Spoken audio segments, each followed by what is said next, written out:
ਰਾਮਦਾਸ ਅਰਜਨ ਗੁਰੂ ਬਾਰ ਸ੍ਰੀ ਹਰਗੋਬਿੰਦਾ। ਹਰੀ ਰਾਏ ਹਰਿ ਕ੍ਰਿਸ਼ਨ ਗੁਰੂ ਤੇਗ ਬਹਾਦਰ ਚੰਦਾ।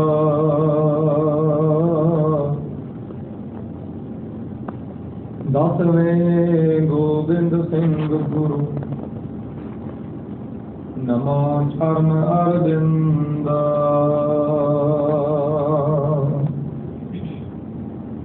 ਜਿਸ ਮਹਿ ਅੰਮ੍ਰਿਤ ਗਿਆਨ ਹੈ ਮਾਣਕ ਭਗਤ ਵੈਰਾਗ।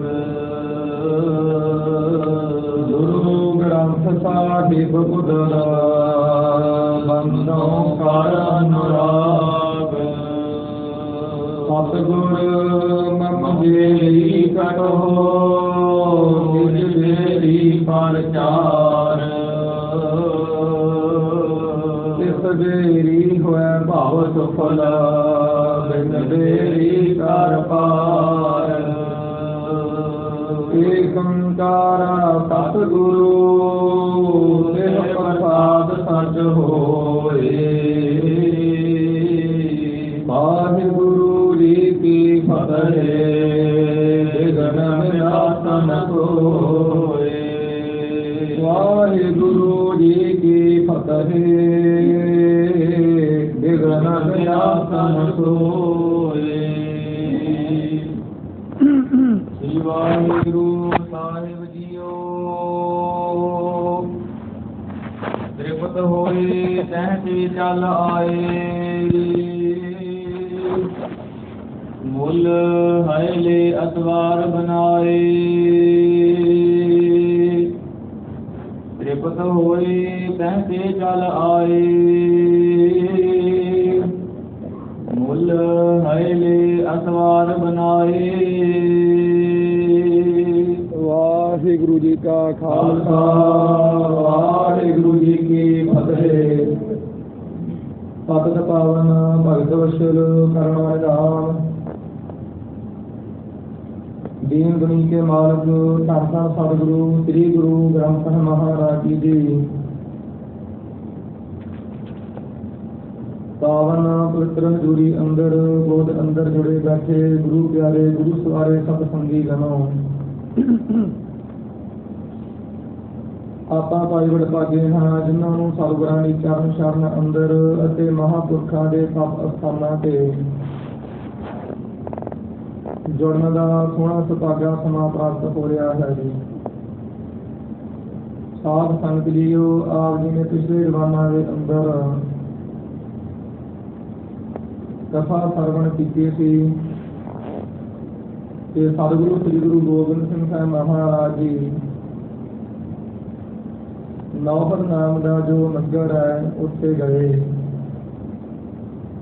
ਸ਼ੀਨ ਤਲਾਈ ਵਾਲੇ ਅਸਥਾਨ ਤੇ ਸਤਿਗੁਰੂ ਜੀ ਨੇ ਡੇਰਾ ਲਾਇਆ। ਘੋੜੇ ਤੇ ਸਵਾਰ ਹੋ ਕੇ ਜਦੋਂ ਨੌਹਰ ਨਗਰ ਦੇ ਵਿੱਚ ਪ੍ਰਵੇਸ਼ ਹੋਏ, ਬਹੁਤ ਤਗੜਾ ਉਸ ਥਾਂ ਤੇ ਇੱਕ ਚਬੂਤਰਾ ਸੀ, ਉੱਚਾ ਖੜਾ ਸੀ। ਪਾਤਸ਼ਾਹ ਜੀ ਘੋੜੇ ਦੇ ਉੱਤੇ ਸਵਾਰ ਹੋਏ ਹੋਏ ਉਸ ਚਬੂਤਰੇ ਦੇ ਉੱਤੇ ਚੜ੍ਹ ਗਏ ਔਰ ਇੱਕ ਸਤਿਗੁਰੂ ਜੀ ਨੂੰ ਜਲ ਛਕਾਉਣ ਵਾਲਾ ਗੁਰਸਿੱਖ ਆਦਮੀ ਸੀ ਜਿਹੜਾ ਸਿੰਘ ਸੀ ਰਾਠੀ ਵਾਲਾ, ਉਹ ਭੱਜ ਕੇ ਗੁਰੂ ਮਹਾਰਾਜ ਜੀ ਦੇ ਨਾਲ ਰਲਣ ਦੀ ਕੋਸ਼ਿਸ਼ ਕਰ ਰਿਹਾ ਸੀ ਵੀ ਮੈਂ ਪਾਣੀ ਵਾਲਾ ਵੀ ਪਾਣੀ ਦੀ ਜ਼ਰੂਰਤ ਕਿਤੇ ਵੀ ਸਤਿਗੁਰੂ ਜੀ ਨੂੰ ਪੈ ਸਕਦੀ ਹੈ। ਇਸ ਕਰਕੇ ਉਹ ਸਿੰਘ ਨੇ ਦੌੜ ਲਾ ਕੇ ਜਦੋਂ ਚਬੂਤਰੇ ਤੇ ਚੜ੍ਹਨ ਦੀ ਕੋਸ਼ਿਸ਼ ਕੀਤੀ, ਉਹ ਚਬੂਤਰੇ ਦੇ ਵਿੱਚ ਹਜ਼ਾਰਾਂ ਦੀ ਗਿਣਤੀ ਅੰਦਰ ਬਹੁਤ ਜ਼ਿਆਦਾ ਕਬੂਤਰ ਰਹਿੰਦੇ ਸਨ। ਇੱਕ ਕਬੂਤਰ ਉਹਦੇ ਪੈਰ ਨਾਲ ਨਿਭਿਆ ਗਿਆ ਜਿਸ ਕਰਕੇ ਉਹ ਮਰ ਗਿਆ। ਉਹਦੇ ਉੱਥੇ ਕੋਲ ਬੰਦੇ ਬੈਠੇ ਸਨ, ਕਹਿਣ ਲੱਗੇ ਵੀ ਤੁਸੀਂ ਚੰਗੇ ਆਏ ਹੋ। ਅਤੇ ਕਬੂਤਰ ਮਾਰ ਦਿੱਤਾ, ਵਿਚਾਰਾ ਬੇਜਵਾਨ ਜਾਨਵਰ ਮਾਰਿਆ, ਪੰਛੀ ਮਾਰ ਦਿੱਤਾ। ਜਦੋਂ ਇਸ ਤਰ੍ਹਾਂ ਆਖਿਆ ਤਾਂ ਉਸ ਵੇਲੇ ਗੁਰੂ ਮਹਾਰਾਜ ਜੀ ਕਹਿਣ ਲੱਗੇ, ਭਾਈ ਕਿਹੜੀ ਗੱਲੋਂ ਟਿੱਕਾ ਵਿਕਣ ਕਰਦੇ ਹੋ? ਫਿਰ ਕੀ ਹੈ ਵੀ ਜੇਕਰ ਇਹ ਮਰ ਗਿਆ परमेश्वर ने लिखी हुई इस तरह से नाले जिहड़ी चीज जम्मी है पैदा हुई वो नाश तो होनी ही है।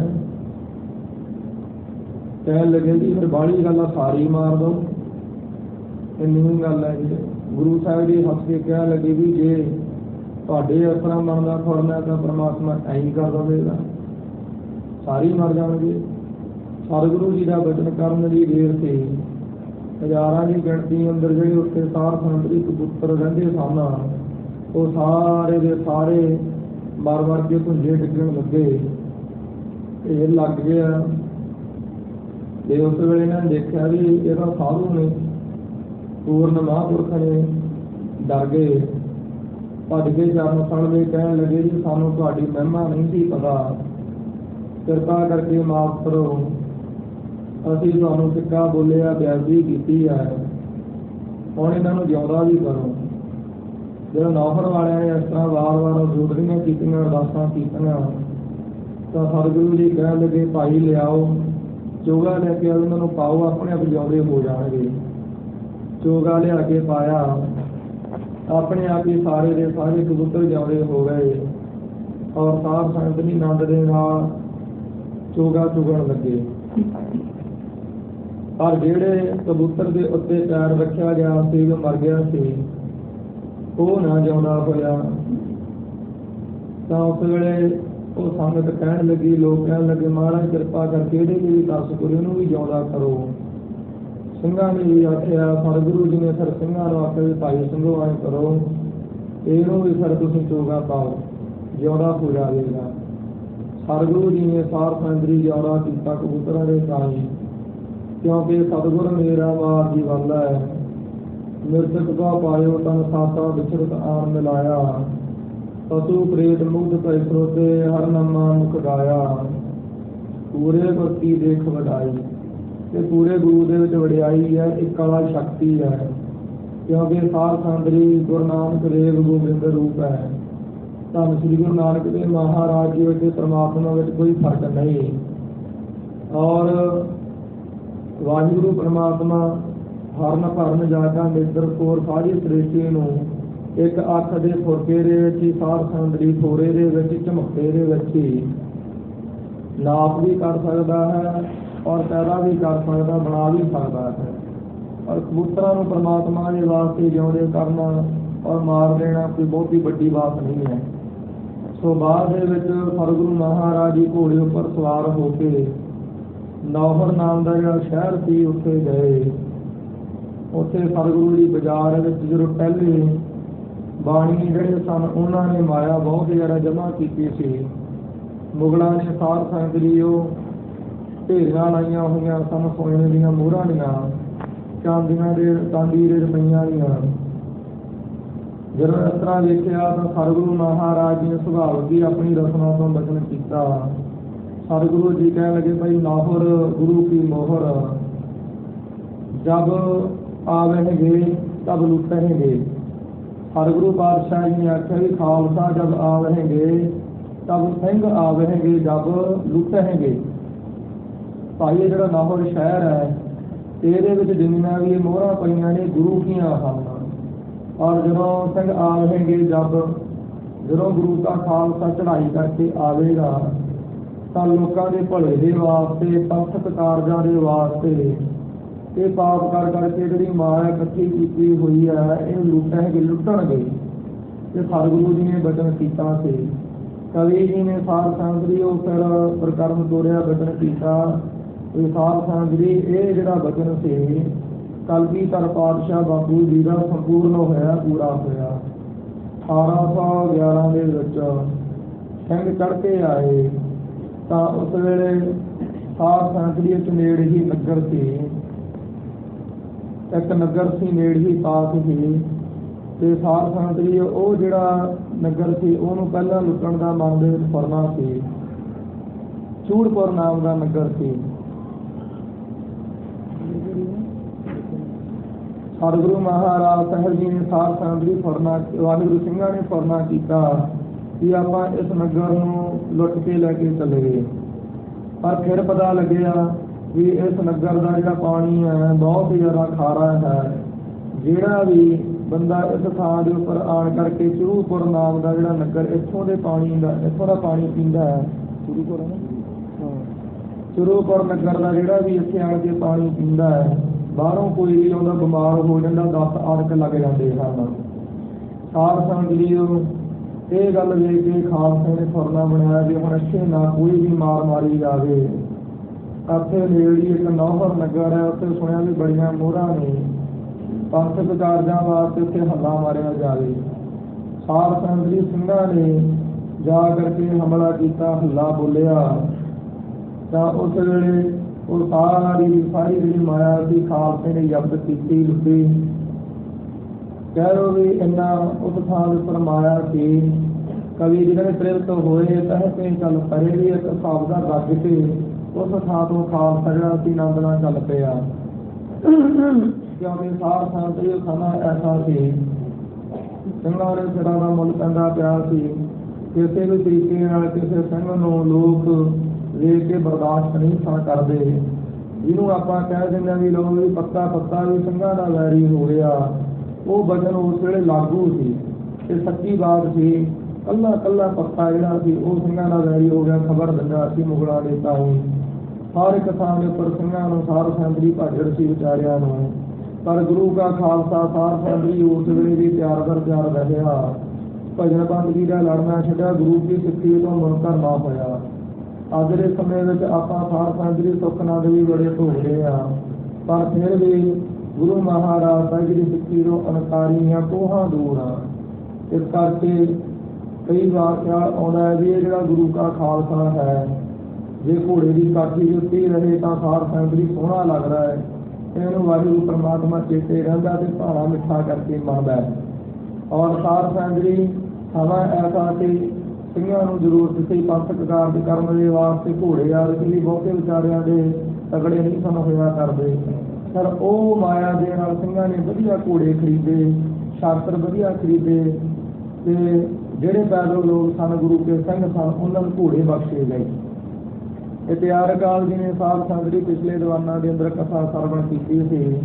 ਆਓ ਹੁਣ ਆਪੋ ਆਪਣੀ ਸੁਰਤੀ ਬਿਰਤੀ ਸਤਿਗੁਰੂ ਦੇ ਚਰਨਾਂ ਜੁੜੀਏ। ਜਿਵੇਂ ਅੱਗੇ ਕਥਾ ਆ ਰਹੀ ਹੈ, ਸਰਵਣ ਕਰਕੇ ਲਾਹਾ ਲਈਏ ਜੀ। ਸਤਿਨਾਮ ਸ੍ਰੀ ਵਾਹਿਗੁਰੂ ਜੀ। ਤ੍ਰਿਪਤ ਹੋਏ ਤਹ ਤੇ ਚੱਲ ਆਏ।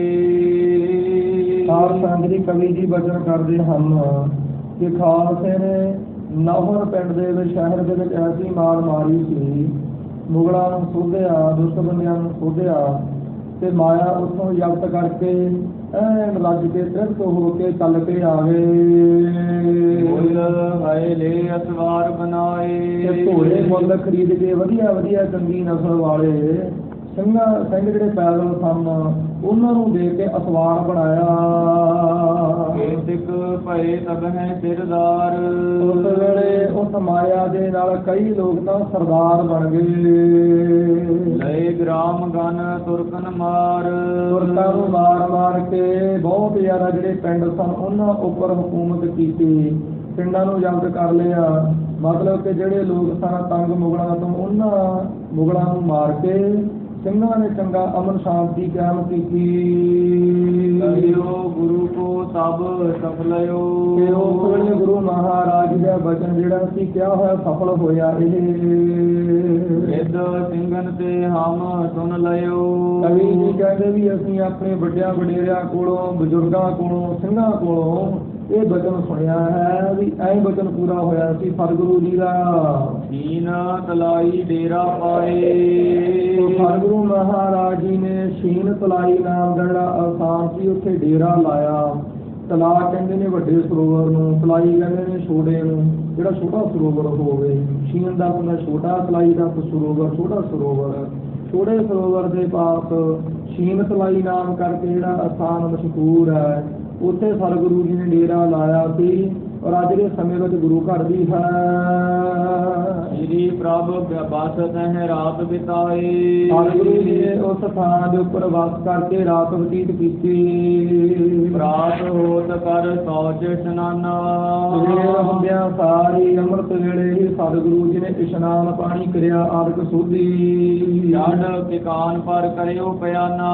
ਤੇ ਘੋੜੇ ਉੱਪਰ ਚੜ੍ਹ ਕਰਕੇ ਸਤਿਗੁਰੂ ਜੀ ਨੇ ਚਾਲਾ ਮਾਰਿਆ ਗਾਂਹ ਚੱਲੇ। ਰਾਤ ਖਾਲਸੇ ਕੋ ਦਲ ਸਾਥ।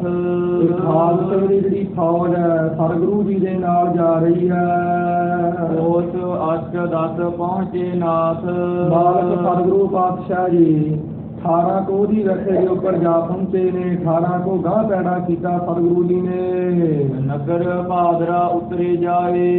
ਇੱਕ ਭਾਦਰਾ ਨਾਮ ਕਰਕੇ ਨਗਰ ਸੀ ਉਸ ਥਾਂ ਉੱਪਰ ਸਤਿਗੁਰੂ ਮਹਾਰਾਜ ਜੀ ਜਾ ਉਤਰੇ। ਇਹ ਰਿਆਸਤ ਬੀਕਾਨੇਰ ਦੇ ਵਿੱਚ ਹੈ। ਸਰਸੇ ਤੋਂ 10-12 ਕੋ ਪਰੇ ਹੈ। ਇੱਥੇ ਗੁਰੂ ਘਰ ਨਹੀਂ ਬਣਿਆ ਹੋਇਆ ਹੈ। ਰਮਤ ਗਹੀਰ ਪਹੁੰਚਿਓ ਆਏ।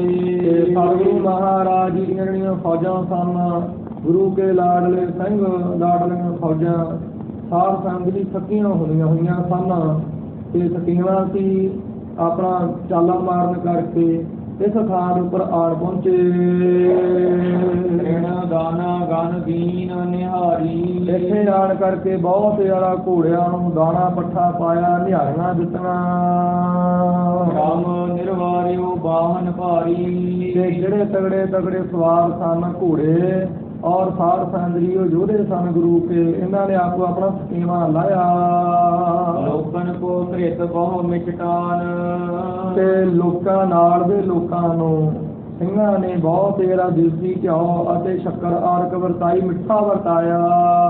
ਸਤਿਗੁਰ ਦੀਨ ਸ਼ਰਮਤ ਗਨ ਜਾਨ। ਸਤਿਗੁਰੂ ਜੀ ਨੇ ਖਾਲਸੇ ਨੂੰ ਸਿੰਘਾਂ ਨੂੰ ਥੱਕਿਆ ਹੋਇਆ ਜਾਣ ਕੇ ਵੀ ਵਿਚਾਰੇ ਕੈਂਡਾ ਖਿੱਚਦੇ ਆਏ ਨੇ। ਸਤਿਗੁਰੂ ਜੀ ਨੇ ਦੇਸੀ ਘਿਓ ਵਰਤਾਇਆ ਅਤੇ ਬਹੁਤ ਤੇਰਾ ਸ਼ੱਕਰ ਆਦਿਕ ਵਰਤਾਈ ਤਾਂ ਕਿ ਤਗੜੇ ਹੋ ਜਾਣ ਘਿਓ ਆਦਿਕ ਛਕ ਕੇ। ਵੇਖ ਤਿਆਰ ਹੋਈ ਵਰਤਾਏ। ਫਿਰ ਲੰਗਰ ਵੀ ਤਿਆਰ ਹੋਇਆ ਤੇ ਬਹੁਤ ਜ਼ਿਆਦਾ ਵਰਤਾਇਆ ਗਿਆ। ਖਾਨ ਪਾਨ ਕਰ ਸਭ ਤ੍ਰਿਪਤਾਈ। ਪ੍ਰਸਾਦਾ ਪਾਣੀ ਛਕ ਛਕਾ ਕੇ ਸਾਰੇ ਐਨ ਤ੍ਰਿਪਤ ਹੋ ਗਏ ਰੱਜ ਗਏ। ਸੁਪਤ ਹੋਏ ਕਰ ਸ਼ਰਾਮ ਨਿਰਵਾਰਾ। ਉੱਥੇ ਸਿੰਘਾਂ ਨੇ ਅਤੇ ਸਤਿਗੁਰਾਂ ਨੇ ਸੌਂ ਕਰਕੇ ਸੁੱਖ ਲੈ ਕੇ ਥਕੇਵਾਂ ਲਾਇਆ। ਭਈ ਪ੍ਰਾਤ ਪੁਨ ਕੀਨ ਸਤਿਆਰਾ। ਜਦੋਂ ਸਵੇਰ ਹੋਈ ਅੰਮ੍ਰਿਤ ਵੇਲਾ ਹੋਇਆ ਇਸ਼ਨਾਨ ਪਾਣੀ ਸੋਧ ਕੇ ਗਿਆ। ਸੋਧ ਕੇ ਗੁਰੂ ਕੇ ਖਾਲਸੇ ਤਿਆਰ ਹੋ ਕੇ ਤਿਆਰੀ ਕਰ ਲਈ ਆ ਜਾਣ ਨੂੰ। ਪਰਮ ਸਿੰਘ ਅਰ ਧਰਮ ਸਿੰਘ ਦੋਏ। ਸਾਰ ਸੰਤ ਜੀ ਭਾਈ ਪਰਮ ਸਿੰਘ ਜੀ ਅਤੇ ਭਾਈ ਧਰਮ ਸਿੰਘ ਜੀ ਜਿਹੜੇ ਕਿ ਭਾਈ ਰੂਪਾ ਜੀ ਦੀਆਂ ਸਭਾ ਦੇ ਵਿੱਚੋਂ ਹਨ ਕੋਤਰੇ ਲੱਗਦੇ ਨੇ। ਇੱਕ ਸੇਵਾ ਕੋ ਪ੍ਰਭ ਪ੍ਰਸੰਨ ਹੋਏ। ਸਤਿਗੁਰੂ ਜੀ ਇਹਨਾਂ ਦੀ ਸੇਵਾ ਨੂੰ ਵੇਖ ਕੇ ਬਹੁਤ ਜ਼ਿਆਦਾ ਖੁਸ਼ ਹੋਏ। ਪਹੁੰਚੈ ਪੱਗ ਤੇ ਪੂਰਬ ਜਾਏ।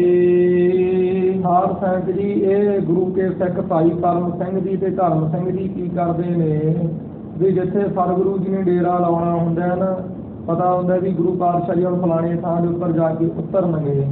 ਇਹ ਪਹਿਲਾਂ ਹੀ ਉਸ ਥਾਂ ਦੇ ਉੱਪਰ ਜਾ ਕੇ ਉਤਰ ਪੈਂਦੇ ਹਨ। ਪਹਿਲਾਂ ਜਾ ਪਹੁੰਚਦੇ ਨੇ।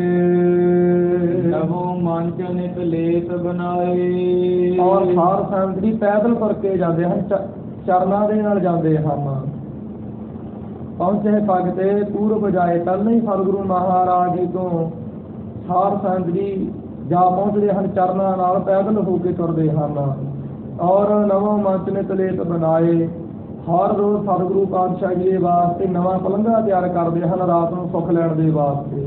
ਕੱਲ ਵੀ ਇੱਥੋਂ ਚਾਲਾ ਮਾਰਿਆ 12-18 ਕੋਹ ਤੇ ਜਾ ਪਹੁੰਚੇ ਸਤਿਗੁਰੂ ਜੀ। ਉੱਥੇ ਨਵਾਂ ਪਲੰਘਾ ਬਣਾ ਕੇ ਸਤਿਗੁਰਾਂ ਨੂੰ ਦੇਣਾ ਵੀ ਸਤਿਗੁਰੂ ਜੀ ਆਪ ਜੀ ਇੱਥੇ ਸੁੱਖ ਲਵੋ। ਦੋਏ ਸੁਰੰਗ ਬਖਸ਼ੇ ਹਥਿਆਰ। ਸਤਿਗੁਰੂ ਜੀ ਨੇ ਇਹਨਾਂ ਨੂੰ 2 ਸੋਹਣੇ ਸੁਨੱਖੇ ਘੋੜੇ ਬਖਸ਼ੇ ਅਤੇ ਸ਼ਸਤਰ ਬਖਸ਼ੇ। ਗੁਰ ਬਖਸ਼ਿਸ਼ ਲੀਨਤ ਕਰ ਧਾਰ। ਇਹਨਾਂ ਨੇ ਸਤਿਗੁਰਾਂ ਦੀ ਜਿਹੜੀ ਬਖਸ਼ਿਸ਼ ਸੀ ਆਪਣੇ ਹੱਥਾਂ ਵਿੱਚ ਧਾਰਨ ਕੀਤੀ ਲਈ ਹੈ। ਪ੍ਰਭ ਆਗੇ ਪੰਥ ਪਿਆਨੇ। ਸਤਿਗੁਰੂ ਜੀ ਇਹਨਾਂ ਨੂੰ ਬਖਸ਼ਿਸ਼ ਕਰਕੇ ਅਗਾਂਹ ਚੱਲ ਪਏ। ਇਸ ਦਿਨ ਸ਼ਰਮਤ ਸਾਥ ਕੋ ਜਾਣੇ। ਉਸ ਵੇਲੇ ਉਸ ਦਿਨ ਸਤਿਗੁਰੂ ਮਹਾਰਾਜ ਨੇ ਆਪਣੇ ਸਾਥ ਵਾਲਿਆਂ ਨੂੰ ਨਾਲ ਵਾਲਿਆਂ ਨੂੰ ਜਾਣਿਆ ਵੀ ਬੜੇ ਥੱਕੇ ਹੋਏ ਨੇ। ਅਲਪ ਮੰਜ਼ਲ ਕਰ ਉਤਰੇ ਜਾਏ।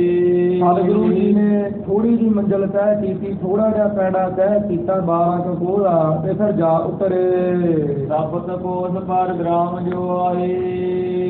ਵਾਹਿਗੁਰੂ 7 ਕੁ ਕੋਹ ਦਾ ਪੈੜਾ ਤੈਅ ਕੀਤਾ ਤੇ ਇੱਕ ਨਗਰ ਆਇਆ। ਨਾਮ ਸੁਹੇਵਾ ਤਿਸ ਕੋ ਜਾਨ। ਤੇ ਕਵੀ ਜੀ ਕਹਿੰਦੇ ਭਾਈ ਉਸ ਨਗਰ ਦਾ ਨਾਮ ਸੁਹੇਵਾ ਹੈ। ਡੇਰਾ ਸਭ ਨੂੰ ਆਨ। ਤੇ ਸਾਰਿਆਂ ਦਾ ਜਿਹੜਾ ਡੇਰਾ ਸੀ ਉਸ ਥਾਂ ਤੇ ਆਣ ਉਤਰਿਆ। ਪਰਮ ਸਿੰਘ ਸਭ ਲੈ ਹਥਿਆਰ। ਤੇ ਭਾਈ ਪਰਮ ਸਿੰਘ ਨੇ, ਜਿਹੜੇ ਸਤਿਗੁਰੂ ਜੀ ਨੇ ਸ਼ਾਸਤਰ ਬਖਸ਼ੇ ਸਨ ਇਹਨਾਂ ਨੂੰ, ਭਾਈ ਪਰਮ ਸਿੰਘ ਜੀ ਨੇ ਉਹ ਸ਼ਾਸਤਰ ਲੈ ਕੇ ਇਕੱਠੇ ਕਰਕੇ ਬੰਦ ਭਲੇ ਸਿਰ ਲੀਨੇ ਧਾਰ। ਚੰਗੀ ਤਰੀਕੇ ਦੇ ਨਾਲ ਉਹਨਾਂ ਸ਼ਾਸਤਰਾਂ ਨੂੰ ਰੁਮਾਲੇ ਵਿੱਚ ਬੰਨ੍ਹ ਕੇ, ਵਸਤਰ ਵਿੱਚ ਬੰਨ੍ਹ ਕੇ ਸਿਰ ਦੇ ਉੱਤੇ ਰੱਖ ਲਿਆ। ਘੋਰਨ ਕੋ ਮਗ ਮਹਿ ਡੁਰਿਆਏ। ਔਰ ਘੋੜਿਆਂ ਦੇ ਉੱਤੇ ਵੀ ਸਵਾਰੀ ਨਾ ਕੀਤੀ, ਘੋੜਿਆਂ ਦੀਆਂ ਵਾਗਾਂ ਫੜ ਕੇ ਰਾਸਤੇ ਵਿੱਚ ਤੋਰ ਲਿਆਂਦਾ।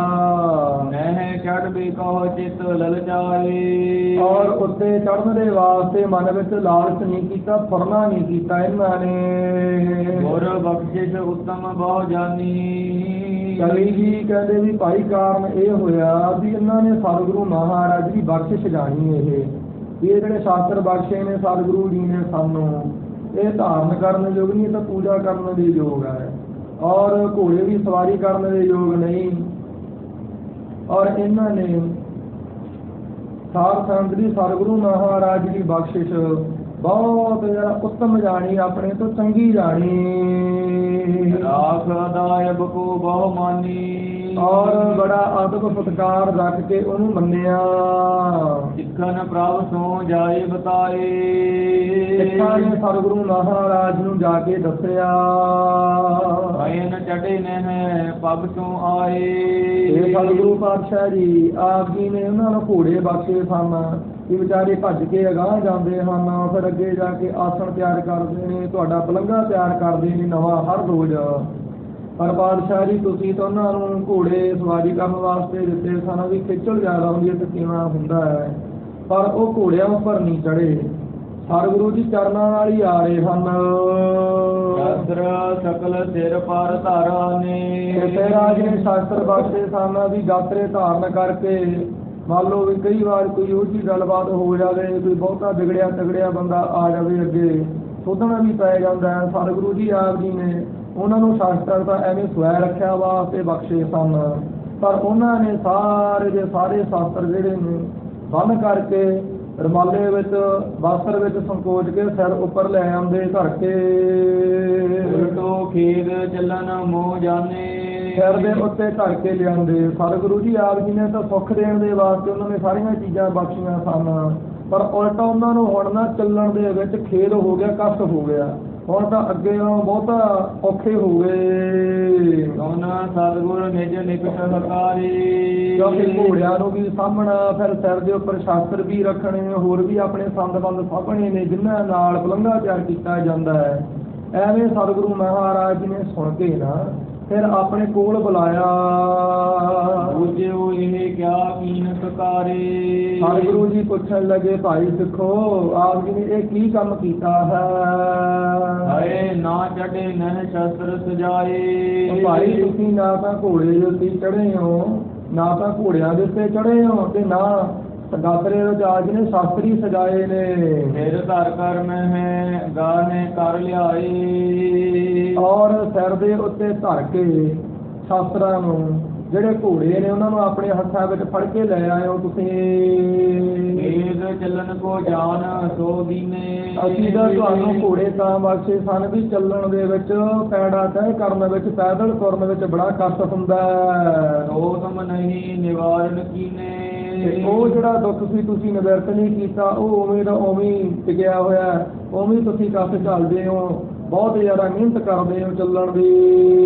ਇਹ ਕਾਰਨ ਕਿਆ ਦੇਹੋ ਬਤਾਈ। ਭਾਈ ਕਾਰਨ ਕੀ ਹੈ? ਕੀ ਗੱਲ ਤੁਹਾਨੂੰ ਬਖਸ਼ਿਸ਼ ਵਧੀਆ ਨਹੀਂ ਲੱਗੀ? ਸਾਨੂੰ ਦੱਸ ਦਿਓ। ਹਾਥ ਜੋੜ ਤਿੰਨ ਦੋਹਨ ਸੁਨਾਈ। ਦੋਵਾਂ ਜਣਿਆਂ ਨੇ ਬੜੇ ਪਿਆਰ ਨਾਲ, ਨਿਮਰਤਾ ਨਾਲ ਹੱਥ ਜੋੜ ਕੇ ਆਖਿਆ, ਰਾਵਰ ਕੀ ਬਖਸ਼ਿਸ਼ ਕੋ ਅਦਬ। ਇਹ ਸਤਿਗੁਰੂ ਜੀ ਇਹ ਤਾਂ ਆਪ ਜੀ ਦੀ ਵੱਲੋਂ ਜਿਹੜੀ ਬਖਸ਼ਿਸ਼ ਹੋਈ ਹੈ ਨਾ, ਉਹਦਾ ਅਦਬ ਹੈ ਜੀ, ਸਤਿਕਾਰ ਹੈ, ਤਾਂ ਉਹਦਾ ਸਤਿਗੁਰੂ ਜੀ ਮਾਣ ਸਨਮਾਨ ਹੈ। ਇਹ ਨਾ ਕਰਹਿ ਹਮਕੋ ਬਟ ਗਜਬ। ਜੇਕਰ ਅਸੀਂ ਆਪ ਜੀ ਦੀ ਬਖਸ਼ਿਸ਼ ਦਾ ਸਤਿਕਾਰ ਨਹੀਂ ਨਾ ਕਰਾਂਗੇ ਤਾਂ ਸਾਡੇ ਵਾਸਤੇ ਬੜਾ ਹੀ ਗਜਬ ਦੁੱਖ ਹੋਵੇਗਾ, ਕਸ਼ਟ ਹੋਵੇਗਾ। ਪੂਜਨੀਏ ਹਮ ਤਿਨ ਕੋ ਜਾਣੇ। ਸਤਿਗੁਰੂ ਜੀ ਇਹ ਸ਼ਾਸਤਰ ਸਰੀਰ ਉੱਪਰ ਸਜਾਉਣ ਵਾਸਤੇ ਥੋੜੋ ਨੇ, ਤੁਸੀਂ ਬਖਸ਼ਿਸ਼ ਕੀਤੀ ਹੈ, ਇਹ ਤਾਂ ਪੂਜਨੀਕ ਜਾਣੇ ਨੇ, ਇਹ ਤਾਂ ਪੂਜਾ ਕਰਨ ਵਾਸਤੇ ਅਸੀਂ ਜਾਣੇ ਨੇ। ਮਸਤਕ ਟੇਕੈ ਤੁਮ ਸਮ ਮਾਨੇ। ਐਸਾ ਸਤਿਗੁਰੂ ਜੀ ਇਹਨਾਂ ਨੂੰ ਤੁਹਾਡੇ ਵੱਲ ਨੂੰ ਜਾਣ ਕੇ ਮੱਥਾ ਟੇਕਾਂਗੇ। ਸੋਨਾ ਪ੍ਰਸੰਨ ਹੋਵੇ ਗੁਰੂ ਉਚਾਰਾ। ਸਤਿਗੁਰੂ ਜੀ ਨੇ ਸੁਣ ਕੇ ਖੁਸ਼ ਹੋ ਕੇ ਆਖਿਆ, ਤੁਮਰੀ ਜਿਹਵਾ ਹੀ ਖਗ ਧਾਰਾ। ਭਾਈ ਤੁਹਾਡੀ ਜਿਹੜੀ ਰਸਨਾ ਹੈ ਨਾ, ਇਹੀ ਅੱਜ ਤੋਂ ਬਾਅਦ ਤਲਵਾਰ ਦੀ ਧਾਰ ਵਰਗੀ ਤਿੱਖੀ ਹੋਈ। ਇਹਦਾ ਨਿਕਟੈ ਬਾਪ ਤੁਹਾਰਾ। ਜਿਸ ਥਾਂ ਦੇ ਉੱਪਰ ਵੀ ਤੁਹਾਡੀ ਰਸਨਾ ਤੋਂ ਕੋਈ ਵੀ ਬਚਨ ਨਿਕਲੇਗਾ, ਆਯੁਧ ਤੇ ਪੂਰਨ ਕਰ ਪਾਰਾ। ਸਤਿਗੁਰੂ ਜੀ ਕਹਿੰਦੇ ਸ਼ਾਸਤਰ ਕੱਢਣ ਨੂੰ ਚਲਾਉਣ ਨੂੰ ਤਾਂ ਟਾਈਮ ਲੱਗਦਾ ਹੈ, ਪਰ ਸ਼ਾਸਤਰ ਦੇ ਨਾਲੋਂ ਵੀ ਛੇਤੀ ਕਾਹਲੀ ਦੇ ਨਾਲ ਉਹ ਪਾਰ ਹੋ ਜਾਇਆ ਕਰੇਗਾ ਬਚਨ। ਜੋ ਵੀ ਕਰੋਗੇ ਪਾਰ ਹੋਵੇਗਾ, ਪੂਰਾ ਹੋਵੇਗਾ। ਹਿਮ ਬਾਲ ਵੇਖਾ ਯੁੱਧ ਸਨਮਾਨਾ। ਐਵੇਂ ਵਾਰ ਦੇ ਕੇ ਸਤਿਗੁਰੂ ਜੀ ਨੇ ਬੜੇ ਮਾਣ ਸਨਮਾਨ ਦੇ ਨਾਲ ਨਿਕਟ ਬਿਠਾਈ ਕਿਰਪਾ ਨਿਧਾਨਾ। ਕਿਰਪਾ ਦੇ ਖਜ਼ਾਨੇ ਸਤਿਗੁਰੂ ਜੀ ਨੇ ਆਪਣੇ ਕੋਲ ਬਿਠਾਇਆ ਇਹਨਾਂ ਦੇ ਤਾਈ। ਨਾਹਾ ਜੰਡ ਇੱਕ ਸਨਮੁਖ ਖੜਿਓ। ਆਰ ਸੰਦਰੀ ਉਸ ਥਾਂ ਦੇ ਉੱਤੇ ਇੱਕ ਸਾਹਮਣੇ ਜੰਡ ਖਲੋਤਾ ਸੀ ਬੜਾ ਤਗੜਾ। ਇਸ ਮੈਂ ਚੱਲ ਦਲ ਇੱਕ ਲੱਗ ਪਰਿਓ। ਤੇ ਉਸ ਜੰਡ ਦੇ ਵਿੱਚ ਨਾ ਇੱਕ ਪਿੱਪਲ ਦਾ ਦਰਖਤ ਸਾਰ ਸੈਂਤਰੀ ਲੱਗਿਆ ਹੋਇਆ ਸੀ, ਉੱਗਿਆ ਹੋਇਆ ਸੀ। ਅਵਲੋਕਿਤ ਪ੍ਰਭ ਬਾਕ ਬਖਾਨਾ। ਤੇ ਵੇਖਦਿਆਂ ਸਾਰ ਸਤਿਗੁਰੂ ਮਹਾਰਾਜ ਜੀ ਨੇ ਭਵਿੱਖਤ ਬਚਨ ਕੀਤਾ, ਵਰ ਦਿੱਤਾ ਐਵੇਂ, ਇਹ ਜਪ ਚੱਲ ਦਲ ਵਧੈ ਮਾਨਾ। ਸਤਿਗੁਰੂ ਜੀ ਕਹਿੰਦੇ ਵੀ ਭਾਈ ਆਹ ਜਿਹੜਾ ਪਿੱਪਲ ਹੈ ਨਾ ਜੰਡ ਦੇ ਵਿੱਚ ਜਿਹੜਾ ਉੱਗਿਆ ਹੋਇਆ ਹੈ, ਇਹ ਜਿਸ ਵਕਤ ਬਹੁਤ ਜਿਹੜਾ ਵੱਧ ਜਾਵੇਗਾ, ਕਰੈ ਜੰਡ ਕੋ ਲੇਰ ਦਵਾਈ। ਔਰ ਆਪਣੇ ਜ਼ੋਰ ਦੇ ਨਾਲ ਜਿਹੜਾ ਜੰਡ ਦਾ ਨਾਮੋ ਨਿਸ਼ਾਨ ਵੀ ਨਾ ਰਹਿਣ ਦੇਵੇਗਾ, ਇਹਨੂੰ ਵਿੱਚ ਹੀ ਆਪਣੀ ਜ਼ਬਤ ਕਰ ਲਵੇਗਾ, ਇਹਨੂੰ ਦਬਾ ਲਵੇਗਾ। ਜਦੋਂ ਸਭ ਦੇਸ਼ ਦੇ ਉੱਪਰਲੇ ਛਾਈ। ਸਭ ਤਰੀਕਿਆਂ ਨਾਲ ਇਸ ਜੰਡ ਨੂੰ ਢੱਕ ਲਵੇਗਾ, ਛਾ ਜਾਵੇਗਾ ਉੱਤੇ। ਜਦੋਂ ਸਭ ਹੈ ਖਾਲਸਾ ਵਲ ਹੈ ਹਮਾਰਾ। ਤੇ ਉਸ ਵਕਤ ਸਾਡਾ ਜਿਹੜਾ ਖਾਲਸਾ ਹੈ ਨਾ, ਇਹ ਬਹੁਤ ਜ਼ਿਆਦਾ ਵੱਧ ਜਾਵੇਗਾ। ਉਡਲੀ ਚਲੈ ਤੁਰਕ ਕੋ ਮਾਰਾ। ਸਤਿਗੁਰੂ ਜੀ ਕਹਿਣ ਲੱਗੇ ਕਿ ਭਾਈ ਤੁਰਕਾਂ ਨੂੰ ਮਾਰ ਮਾਰ ਕਰਕੇ ਧਰਤੀ ਵਿੱਚ ਗੱਡਣਗੇ ਖਾਲਸਾ ਜੀ। ਤੁਰਕ ਖਾਲਸੇ ਟੇਕਿਓ ਮਾਥਾ। ਭਾਵ ਵਾਹਿਗੁਰੂ ਸਤਿਗੁਰੂ ਜੀ ਕਹਿੰਦੇ ਗੁੱਡੀ ਹੀ ਚਲੇ ਤੁਰਕ ਕੋ ਮਾਰਾ, ਕਿ ਹੁਣ ਤਾਂ ਜਿਹੜਾ ਖਾਲਸਾ ਹੈ ਨਾ ਗੁੱਡਲੀ ਗੋਡਿਆਂ ਦੇ ਉੱਤੇ ਚੱਲਦਾ ਪਿਆ ਹੈ। ਮਤਲਬ ਕਿ ਖਾਲਸਾ ਬਹੁਤਾ ਨਹੀਂ ਹੈ, ਸਾਡੇ ਸਿੰਘ ਬਹੁਤੇ ਜ਼ਿਆਦਾ ਨਹੀਂ ਸਨ, ਖਾਲਸਾ ਕਹਿ ਲਓ ਰਿੜਦਾ ਪਿਆ ਹੈ। ਪਰ ਉਸ ਵਕਤ ਜਵਾਨ ਹੋ ਕੇ ਜਦੋਂ ਇਹ ਪਿੱਪਲ ਹੈ ਜਿਹੜਾ ਇਹ ਜੰਡ ਨੂੰ ਗੰਮ ਲਵੇਗਾ, ਚਾਰੇ ਪਾਸਿਓਂ ਕੱਜ ਲਵੇਗਾ, ਢੱਕ ਲਵੇਗਾ, ਆਪਣੇ ਵਿੱਚ ਹੀ ਜ਼ਬਤ ਕਰ ਲਵੇਗਾ, ਫਿਰ ਸਾਡਾ ਖਾਲਸਾ ਜਵਾਨ ਹੋ ਕੇ ਇਹ ਤੁਰਕਾਂ ਨੂੰ ਮਾਰ ਲਵੇਗਾ। ਧੰਨ ਧੰਨ ਤੁਮ ਸ੍ਰੀ ਗੁਰਨਾਥਾ। ਤੇ ਉਸ ਵੇਲੇ ਇਹਨਾਂ ਨੇ ਸਾਧ ਸੰਗਤ ਹੱਥ ਜੋੜ ਕੇ ਸਿੰਘਾਂ ਨੇ ਸਤਿਗੁਰੂ ਜੀ ਦੇ ਚਰਨੀ ਮੱਥਾ ਟੇਕਿਆ ਔਰ ਆਖਿਆ, ਹੇ ਕਲਗੀਧਰ ਪਾਤਸ਼ਾਹ ਮਾਲਕ ਸਤਿਗੁਰੂ ਜੀਓ, ਆਪ ਦੀ ਧੰਨ ਹੋ, ਧੰਨ ਹੋ। ਇਹ ਜਿਹੜਾ ਥਾਂ ਹੈ ਨਾ ਹਫ਼ਤੇ ਤੋਂ 25 ਕੋਹ ਦੇ ਉੱਤੇ ਆ ਸਾਧ ਸੰਗਤ ਜੀ। ਸੋ ਇਸ ਤਰੀਕੇ ਦੇ ਨਾਲ ਸਤਿਗੁਰੂ ਮਹਾਰਾਜ ਸਾਹਿਬ ਜੀ ਬਚਨ ਅਨੁਸਾਰ ਪਿੱਪਲ ਜੰਡ ਵੀ ਹੈ। ਪਿੱਪਲ ਨੇ ਜੰਡ ਨੂੰ ਸਾਧ ਸੰਗਤ ਜੀ ਕਵੀ ਜੀ ਭਾਈ ਸਾਹਿਬ ਭਾਈ ਵੀਰ ਸਿੰਘ ਜੀ ਬਚਨ ਲਿਖਦੇ ਨੇ ਕਿ ਪਿੱਪਲ ਨੇ ਤਕਰੀਬਨ ਜੰਡ ਨੂੰ ਗਾਤੀ ਲਿਆ ਹੈ, ਨਿਗਲ ਹੀ ਲਿਆ ਹੈ। ਔਰ ਇਹ ਸਾਧ ਸੰਗਤ ਜੀ ਸਤਿਗੁਰੂ ਮਹਾਰਾਜ ਜੀ ਦਾ ਜਿਹੜਾ ਬਚਨ ਹੈ ਪੂਰਾ ਹੋਵੇਗਾ। ਹੋਰਾ ਖਾਨ ਪਾਨ ਕਰ ਜਸਾ ਦੁਖ ਪ੍ਰਾਤ ਭਈ ਹੋਏ ਪਿਆਰ। ਕਵੀ ਜੀ ਬਚਨ ਕਰਦੇ ਨੇ ਭਾਈ ਵੀ ਉਸ ਸਥਾਨ ਦੇ ਉੱਪਰ ਸਤਿਗੁਰੂ ਜੀ ਨੇ ਪ੍ਰਸ਼ਾਦਾ ਪਾਣੀ ਆਨੰਦ ਦੇ ਨਾਲ ਛਕਣਾ ਕੀਤਾ। ਸਵੇਰ ਹੋਈ ਅਤੇ ਸਤਿਗੁਰੂ ਜੀ ਤਿਆਰ ਹੋਏ। ਛੱਡ ਬੈਠੇ ਸ੍ਰੀ ਸਤਿਗੁਰੂ ਗਮਨੇ ਪੰਥ ਮਝਾਰ। ਘੋੜੇ ਦੇ ਉੱਤੇ ਸਤਿਗੁਰੂ ਮਹਾਰਾਜ ਜੀ ਸਵਾਰ ਹੋ ਕੇ ਸਜੇ ਨੇ, ਬੈਠੇ ਨੇ ਔਰ ਚਾਲਾਂ ਮਾਰਨ ਵਾਸਤੇ ਰਸਤੇ ਵਿੱਚ ਤਿਆਰ ਹੋਏ। ਜਾਓ ਕੋਈ ਸ੍ਰੀ ਗੁਰ ਆਗੇ ਜਪ ਗਮਨਏ। ਸਤਿਗੁਰੂ ਮਹਾਰਾਜ ਜੀ ਚੱਲਦੇ ਚੱਲਦੇ ਜਦੋਂ ਗਾਂਹ ਪਹੁੰਚੇ ਸਗਲ ਚੜ ਗਏ। ਨਾਲ ਦੇ ਜਿਹੜੇ ਸਿੰਘ ਸਨ ਉਹ ਵੀ ਚੜ ਕੇ ਗਏ ਸਤਿਗੁਰਾਂ ਦੇ ਨਾਲ। ਰਾਮ ਸਿੰਘ ਭਗਤੂ ਕਾ ਸਾਧ ਸੰਗਤ ਭਾਈ ਭਗਤੂ ਦੀ ਅੰਸਬਾਹ ਦੇ ਵਿੱਚੋਂ ਬਾਬਾ ਰਾਮ ਸਿੰਘ ਜਿਹੜਾ ਕਿ ਬਾਬਾ ਜੀਵਨ ਜੀ ਦਾ ਪੁੱਤਰ ਸੀ। ਇਸ ਉਸ ਟਰਕੈ ਸਿਰ ਹੋਇ ਰਹਾ। ਉਹ ਬਾਬਾ ਰਾਮ ਸਿੰਘ ਜਿਹੜਾ ਸੀ ਨਾ ਇੱਧਰ ਉੱਧਰ ਕਾਲਾ ਮਟੋਲਾ ਕਰਕੇ ਸਾਧ ਸੰਗਤ ਜੀਓ ਇੱਧਰ ਉੱਧਰ ਹੋ ਗਿਆ। ਕੇਤਕ ਦੂਰ ਉਲੰਘੀ ਜਬੈ। ਇਸ ਉੱਤ ਕਰਕੇ ਫਿਰ ਹੋਏ ਰਹਾ। ਇੱਧਰ ਉੱਧਰ ਕਾਲਾ ਮਟੋਲਾ ਕਰਕੇ ਟਿਕ ਗਿਆ ਕਿਤੇ ਬੈਠ ਗਿਆ। ਜਦੋਂ ਸਤਿਗੁਰੂ ਮਹਾਰਾਜ ਸਾਹਿਬ ਜੀ ਕਿੰਨਾ ਕੁ ਦੂਰ ਸਾਧ ਸੰਗਤ ਦੀ ਪੈੜਾ ਗਾ ਤੈਅ ਕਰ ਗਏ। ਛਾੜ ਤੁਰੰਗ ਪਾਰ ਹਟਿਓ ਸੋ ਤਬੈ। ਇਹ ਪਿੱਛੇ ਖਲੋਤਾ ਰਿਹਾ ਸੀ ਤੇ ਫਿਰ ਘੋੜੇ ਦੇ ਸਵਾਰ ਹੋ ਕੇ ਜਵਾਨ ਪਿਛਾਂਹ ਨੂੰ ਮੁੜ ਗਿਆ। ਏਕ ਸਿੰਘ ਵਾਹਨ ਦੌਰਾਏ। ਇੱਕ ਸਿੰਘ ਸੀ ਉਹਨੇ ਵੇਖ ਲਿਆ। ਉਹਨੇ ਘੋੜੇ ਨੂੰ ਅੱਡੀ ਲਾ ਕੇ ਨਾ ਐਨ ਭਜਾ ਕੇ ਪ੍ਰਭ ਤੋਂ ਮਿਲ ਕੇ ਦਿਓ ਬਤਾਏ। ਸਤਿਗੁਰੂ ਜੀ ਦੇ ਨਾਲ ਮਿਲ ਕੇ ਉਸ ਵੇਲੇ ਦੱਸ ਦਿੱਤਾ। ਰਾਮ ਸਿੰਘ ਭਾਈ ਭੱਜ ਚੱਲਿਓ। ਆਖਿਆ ਕਿ ਹੇ ਸਤਿਗੁਰੂ ਪਾਤਸ਼ਾਹ ਜੀ ਜਿਹੜਾ ਭਾਈ ਰਾਮ ਸਿੰਘ ਹੈ ਨਾ ਭਾਈ ਭਗਤੂ ਜੀ ਦੀ ਅੰਸਬੰਸਕਾ ਉਹ ਤਾਂ ਭੱਜ ਚੱਲਿਆ ਹੈ, ਦੌੜ ਚੱਲਿਆ ਹੈ। ਰੰਗ ਆਪ ਕੇ ਨਾਹਿਨ ਮਿਲਿਓ। ਆਪ ਜੀ ਦੇ ਨਾਲ ਹੀ ਸਤਿਗੁਰੂ ਮਹਾਰਾਜ ਜੀ ਮਿਲਿਆ, ਚੱਲਿਆ ਨਹੀਂ ਆਪ ਜੀ ਦੇ ਨਾਲ। ਵੇਖ ਲਓ ਸੁਣ ਪ੍ਰਭ ਫਿਰ ਹੋਏ ਸਿੱਖ ਪਠਾਏ। ਸਤਿਗੁਰੂ ਜੀ ਨੇ ਸੁਣ ਕੇ ਉਸ ਥਾਂ ਤੇ ਖਲੋ ਗਏ ਔਰ ਸਾਧ ਸੰਗਤ ਦੀ ਸਿੱਖ ਨੂੰ ਭੇਜਿਆ। ਆਨ ਹਮਾਰੀ ਦੇਹੋ ਨਹਿ ਜਾਏ। ਪਾਤਸ਼ਾਹ ਜੀ ਕਹਿਣ ਲੱਗੇ ਜਾ ਭਾਈ ਉਸ ਨੂੰ ਜਾ ਕੇ ਸਾਡੀ ਸਹੁੰ ਖਵਾ। ਇੱਕ ਪਰਖ ਸੀ ਸਾਧ ਸੰਗਤ ਦੀ। ਗੁਰੂ ਮਹਾਰਾਜ ਸਾਹਿਬ ਜੀ ਸਰਬ ਦੀ ਸਰਬ ਪਰਖੀ ਕਰਦੇ ਪਏ ਸਨ। ਬਾਕੀ ਗੁਰੂ ਕਲਗੀਧਰ ਪਾਤਸ਼ਾਹ ਜੀ ਦੀ ਹਜ਼ੂਰੀ ਵਿੱਚੋਂ ਡੱਲਾ ਵੀ ਭੱਜ ਹੀ ਗਿਆ। ਰਾਮ ਸਿੰਘ ਦਾ ਭਾਈ ਜਿਹੜਾ ਸੀ ਫਤਿਹ ਸਿੰਘ ਉਹ ਵੀ ਦੌੜ ਹੀ ਗਿਆ। ਹੋਰ ਵੀ ਸਾਧ ਸੰਗਤ ਜੀ ਮੈਦਾਨ ਛੱਡ ਕੇ ਪਰਖ ਵਿੱਚ ਪਾਸ ਨਹੀਂ ਹੋਏ। ਕੀ ਗੱਲ ਕਲਗੀਧਰ ਪਾਤਸ਼ਾਹ ਜੀ ਫੇਰ ਕਿਹੜਾ ਨੰਦੇੜ ਨਹੀਂ ਗਏ, ਇਹਨਾਂ ਤੋਂ ਬਿਨਾਂ ਚਲੀ ਗਏ। ਇੱਕ ਪਰਖ ਹੁੰਦੀ ਹੈ, ਸਾਧ ਸੰਗਤ ਦੀ ਪਰਖ ਕਰਨੀ ਚਾਹੀਦੀ। ਜਿਹੜਾ ਤਾਂ ਪਰਖ ਵਿੱਚ ਪਾਸ ਹੋ ਜਾਵੇ ਉਹ ਸਾਧ ਸੰਗਤ ਜੀ ਉਹ ਸਤਿਗੁਰੂ ਮਹਾਰਾਜ ਸਾਹਿਬ ਦੀ ਕਿਰਪਾ ਦਾ ਪਾਤਰ ਹੋ ਜਾਂਦਾ ਹੈ, ਮੇਰਾ ਬਖਸ਼ਿਸ਼ਾਂ ਲੈ ਜਾਂਦਾ ਹੈ। ਔਰ ਜਿਹੜਾ ਛੜਕ ਜਾਵੇ ਦੌੜ ਜਾਵੇ ਉਹ ਸਾਧ ਸੰਗਤ ਦੀ ਉਹ ਗੁਰੂ ਮਹਾਰਾਜ ਸਾਹਿਬ ਦੀ ਬਖਸ਼ਿਸ਼ ਨਹੀਂ ਪ੍ਰਾਪਤ ਕਰ ਸਕਦਾ। ਕਿਸੇ ਵੀ ਰੂਪ ਦੇ ਵਿੱਚ ਖੁਸ਼ੀ ਨਹੀਂ ਲੈ ਸਕਦਾ। ਪਰਖ ਹੁੰਦੀ ਹੈ ਜਿਹੜੇ ਰੂਪ ਵਿੱਚ ਮਰਜ਼ੀ ਹੋਵੇ। ਹਰ ਇੱਕ ਦੀ ਅੱਜ ਵੀ ਪਰਖ ਹੁੰਦੀ ਹੈ, ਹਰ ਇੱਕ ਦੀ ਵੀ ਹੁੰਦੀ ਹੈ।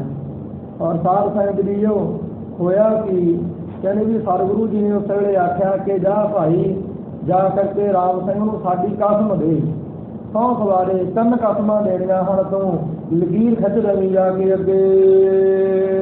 ਗੁਰ ਕੋ ਪਠਿਓ ਸਿੰਘ ਕਹਿ ਗਇਓ। ਸਤਿਗੁਰੂ ਮਹਾਰਾਜ ਜੀ ਦਾ ਭੇਜਿਆ ਹੋਇਆ ਜਿਹੜਾ ਸਿੰਘ ਸੀ ਨਾ ਉਹ ਘੋੜੇ ਨੂੰ ਭਜਾ ਕਰਕੇ ਰਾਮ ਸਿੰਘ ਦੇ ਕੋਲੇ ਗਿਆ, ਉਧਰ ਨੂੰ ਗਿਆ।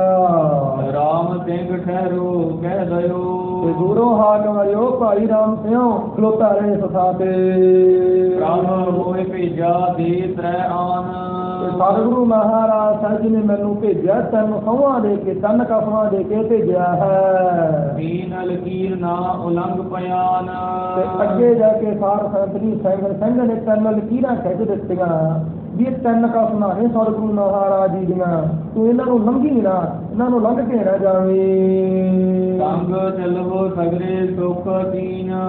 ਸਤਿਗੁਰੂ ਜੀ ਦੇ ਨਾਲ ਚੱਲ, ਤੂੰ ਗੁਰਾਂ ਦਾ ਬਚਨ ਮੰਨ ਲੈ, ਸਾਰੇ ਸੌਖੀ ਵੇਖ ਲਵੇਂਗਾ, ਤੱਕ ਲਵੇਂਗਾ। ਹਟਨ ਉਤੋਂ ਕਿਉਂ ਖੁਸ਼ੀ ਲਈ ਨਾ। ਤੇ ਬਾਕੀ ਇਹ ਗੱਲ ਹੋਰ ਹੈ, ਜੇ ਤੂੰ ਪਿਛਾਂ ਮੁੜਨਾ ਹੀ ਸੀ ਤਾਂ ਮੁੜ ਪੈਂਦਾ। ਸਤਿਗੁਰੂ ਜੀ ਦੀ ਖੁਸ਼ੀ ਕਿਉਂ ਨਾ ਲਈ, ਤੂੰ ਮਿਲ ਕੇ ਕਿਉਂ ਨਹੀਂ ਆਇਆ। ਜਿਤ ਨਾ ਤੁਮੇ ਭਾਜ ਕਰ ਜਾਣਾ। ਤੈਨੂੰ ਐਵੇਂ ਭੱਜ ਕੇ ਜਾਣਾ ਚੋਰਾ ਵਾਂਗੂ ਯੋਗ ਨਹੀਂ ਹੈਗਾ। ਕੌਣ ਕਹਿ ਖੜੇ ਪ੍ਰਭੂ ਤੇ ਸਤਾਨਾ। ਦੇਖ ਬਈ ਤੇਰਾ ਜਾਣਾ ਸੁਣ ਕੇ ਵੀ ਤੂੰ ਪਿਛਾਂ ਨੂੰ ਮੁੜ ਗਏ। ਸਤਿਗੁਰੂ ਮਹਾਰਾਜ ਜੀ ਗਾਹ ਨਹੀਂ ਗਏ, ਉਸੇ ਥਾਂ ਦੇ ਉੱਪਰ ਘੋੜੇ ਉੱਪਰ ਸਵਾਰੀ ਰੁਕ ਗਏ। ਦਖਿਣ ਬਨੈ ਜਾਨ ਨਹਿ ਮੇਰੋ। ਫਿਰ ਇਹਨੇ ਆਖਿਆ ਕਹਿੰਦਾ ਵੀ ਮੇਰਾ ਦੱਖਣ ਵਿੱਚ ਜਾਣਾ ਨਹੀਂ ਬਣਦਾ, ਮੇਰਾ ਹੱਕ ਨਹੀਂ ਹੈ ਉੱਧਰ ਨੂੰ ਜਾਣ ਦਾ, ਮੈਂ ਨਹੀਂ ਜਾ ਸਕਦਾ। ਘਰ ਕੇ ਕਾਜ ਅਨਕ ਵਿਦ ਢੇਰੋ। ਕਿਉਂਕਿ ਵੀ ਘਰ-ਬਾਰ ਵਾਲੇ ਬੰਦੇ ਆ, ਅਨੇਕਾਂ ਤਰੀਕਿਆਂ ਦੇ ਝਮੇਲੇ ਨੇ ਸਾਡੇ। ਨਹਿ ਮੈਂ ਰਹੋ ਮਿਲਾ ਨਹਿ ਜਾਏ। ਮੈਂ ਨਹੀਂ ਰਹਾਂਗਾ ਸਤਿਗੁਰਾਂ ਦੇ ਨਾਲ, ਮੈਂ ਨਹੀਂ ਜਾਵਾਂਗਾ ਗੁਰੂ ਸਾਹਿਬ ਨਾਲ। ਕਰੋ ਬੰਦਨਾ ਇਸ ਹੀ ਖਾਏ। ਮੈਂ ਤਾਂ ਬਾਬਿਆਂ ਨੂੰ ਇੱਥੇ ਹੀ ਮੱਥਾ ਟੇਕਦਾ ਹਾਂ। ਹਿਮ ਕਹਿ ਲੰਘ ਲਕੀਰਨ ਗਇਓ। ਆਹ ਸੰਗਤ ਦੀ ਇਸ ਤਰ੍ਹਾਂ ਕਹਿ ਕੇ ਨਾ ਜਵਾਨ ਘੋੜੇ ਨੂੰ ਅੱਡੀ ਲਾ ਕੇ ਉਹ ਤਿੰਨ ਜਿਹੜੀਆਂ ਲਕੀਰਾਂ ਖਿੱਚੀਆਂ ਸੀ, ਸਿੰਘ ਦੇ ਤਿੰਨ ਜਿਹੜੀਆਂ ਕਸਮਾਂ ਦਿੱਤੀਆਂ ਸੀ ਸਤਿਗੁਰਾਂ ਦੀਆਂ, ਉਹ ਤਿੰਨੇ ਹੀ ਲੰਘ ਗਿਆ। ਦੇਖ ਸਿੰਘ ਉਰ ਅਚਰਜ ਭਇਓ। ਵੇਖ ਕੇ ਸਿੰਘ ਦੇ ਦਿਲ ਵਿੱਚ ਹੈਰਾਨੀ ਹੋ ਗਈ ਵੀ ਇਹ ਇੰਨਾ ਕਿਵੇਂ ਸੜਕ ਗਿਆ। ਪ੍ਰਭ ਕੋ ਕਰੀ ਬਤਾਵਨ ਸਾਰੀ। ਸਾਰੀ ਦੀ ਸਾਰੀ ਜਿਹੜੀ ਗੱਲਬਾਤ ਸੀ ਸਤਿਗੁਰੂ ਜੀ ਨੂੰ ਜਾ ਕੇ ਦੱਸੀ। ਲੰਘਿਓ ਆਨ ਲਕੀਰ ਅਗਾਰੀ। ਇਹ ਸਤਿਗੁਰੂ ਜੀ ਉਹ ਤੁਹਾਡੀਆਂ ਜਿਹੜੀਆਂ ਦੱਸੀਆਂ ਕਸਮਾਂ ਸੀ ਨਾ, ਜਿਹੜੀਆਂ ਆਨਾਂ ਪਾਈਆਂ ਸੀ, ਅਹੂਆਂ ਪਾਈਆਂ ਸੀ, ਇਹ ਤਿੰਨੇ ਹੀ ਸਤਿਗੁਰੂ ਮਹਾਰਾਜ ਜੀ ਲੰਘ ਗਿਆ। ਉਹਨੇ ਆਪ ਜੀ ਦੀ ਸਤਿਗੁਰੂ ਮਹਾਰਾਜ ਸਾਹਿਬ ਜੀ ਬੇਅਦਬੀ ਕੀਤੀ ਹੈ, ਵਚਨ ਨਹੀਂ ਮੰਨਿਆ, ਕਮਾਇਆ ਨਹੀਂ। ਜਹ ਸਦਨ ਧੀਰਜ ਉਰ ਕੋਈ। ਸਤਿਗੁਰੂ ਜੀ ਉਹਨੇ ਦਿਲ ਦਾ ਹੌਸਲਾ ਤੋੜ ਲਿਆ। ਹੌਸਲਾ ਕੋਈ ਨਹੀਂ ਰਿਹਾ ਜਵਾਨ ਦੇ ਦਿਲ 'ਚ, ਆਪਣੇ ਘਰ ਨੂੰ ਹੀ ਜਾਣਾ ਚਾਹੁੰਦਾ ਹੈ, ਘਰ ਦਾ ਬੜਾ ਮੋਹ ਸਤਾਉਂਦਾ ਉਹਨੂੰ। ਹਟ ਹੈ ਨਹੀਂ ਇਸ ਕੋ ਬਿਦ ਕੋਈ। ਕਿਸੇ ਤਰੀਕੇ ਨਾਲ ਵੀ ਸਤਿਗੁਰੂ ਜੀ ਪਛਾਣ ਨਹੀਂ ਮੁੜੇਗਾ ਉਹ। ਹੁਣ ਸਤਿਗੁਰ ਨਿਜ ਪਠਿਓ ਰੁਮਾਲ।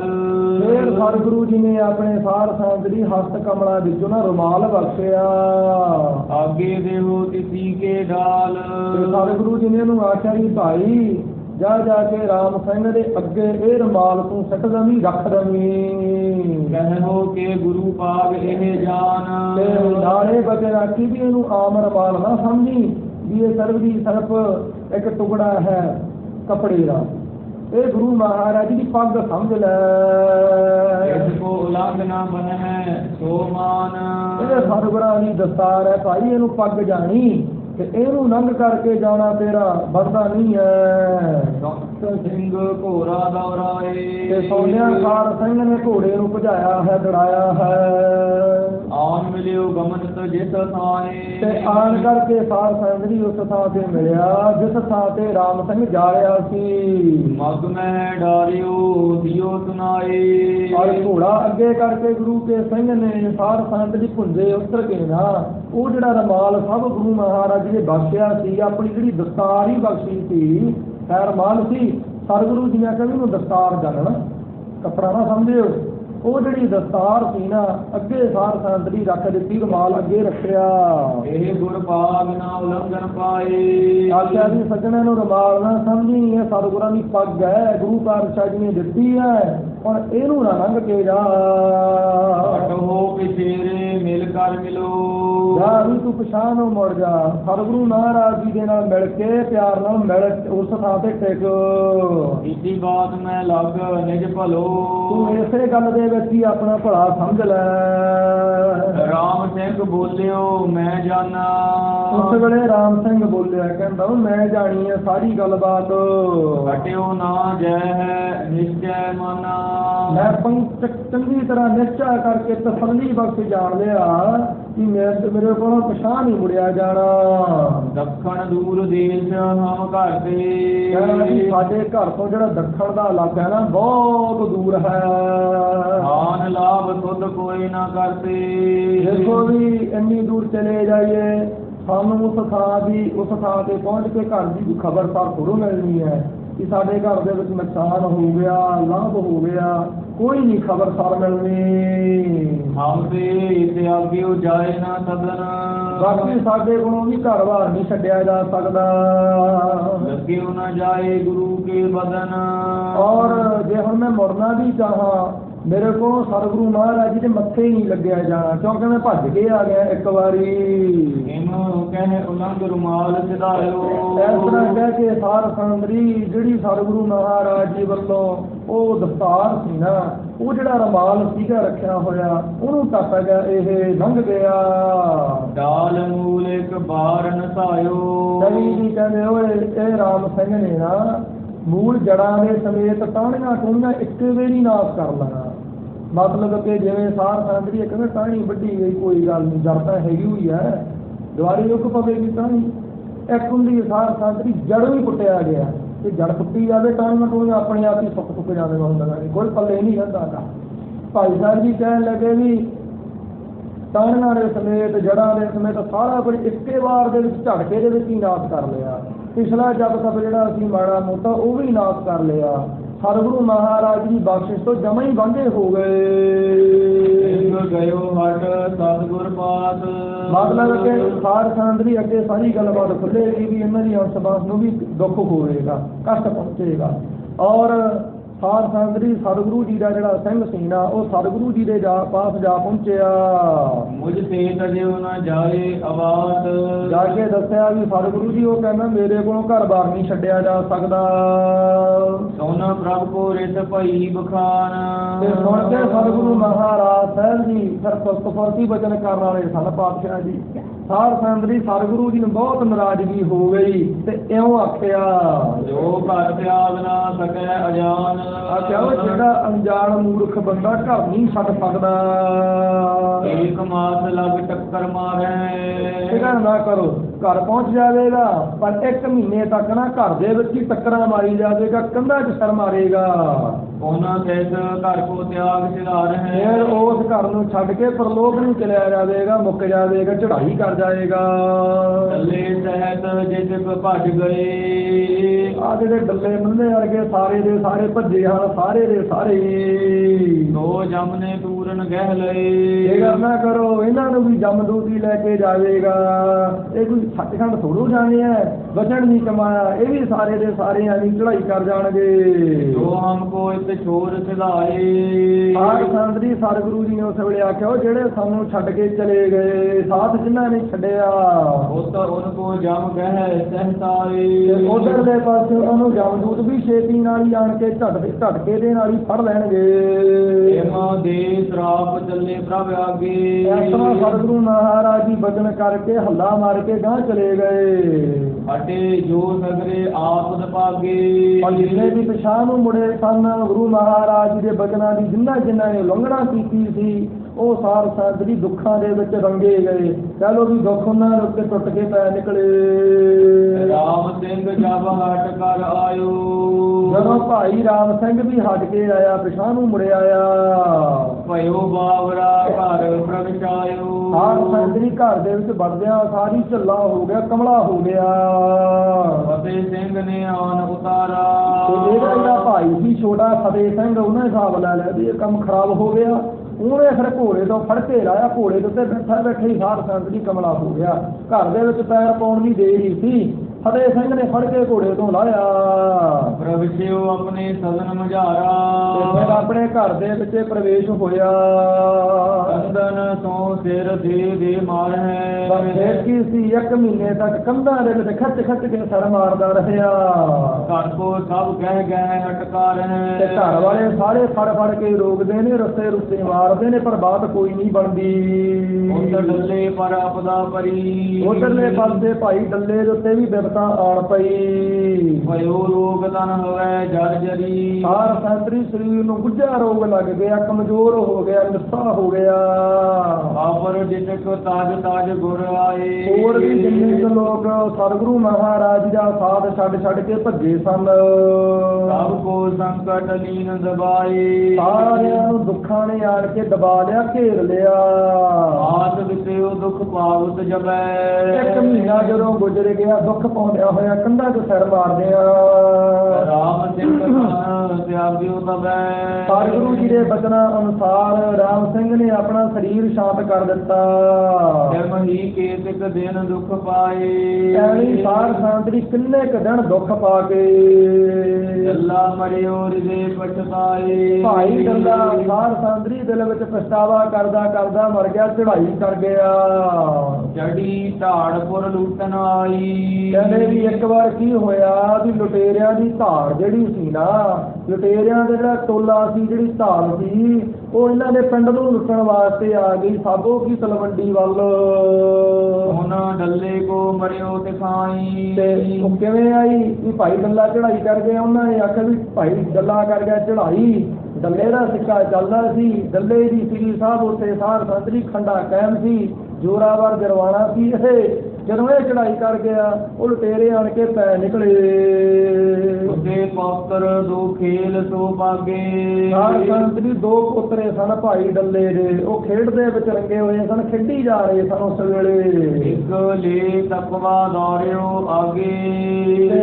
ਜਿਹੜਾ ਤੱਕਲਾ ਹੁੰਦਾ ਨਾ, ਤੱਕਲਾ ਸਾਧ ਸੰਗਤ ਜੀ ਉਹ ਤੇ ਕਵੀ ਜੀ ਕਹਿੰਦੇ ਵੀ ਇੱਕ ਜਿਹੜਾ ਪੋਤਰਾ ਸੀ ਨਾ ਭਾਈ ਡੱਲੇ ਦਾ, ਉਹ ਤੱਕਲਾ ਲੈ ਕੇ ਸਾਧ ਸੰਗਤ ਜੀ ਖੇਡਦਾ ਪਿਆ ਸੀ ਤੇ ਭੱਜਿਆ ਜਾ ਰਿਹਾ ਸੀ ਹੱਥ 'ਚ ਫੜ ਕੇ।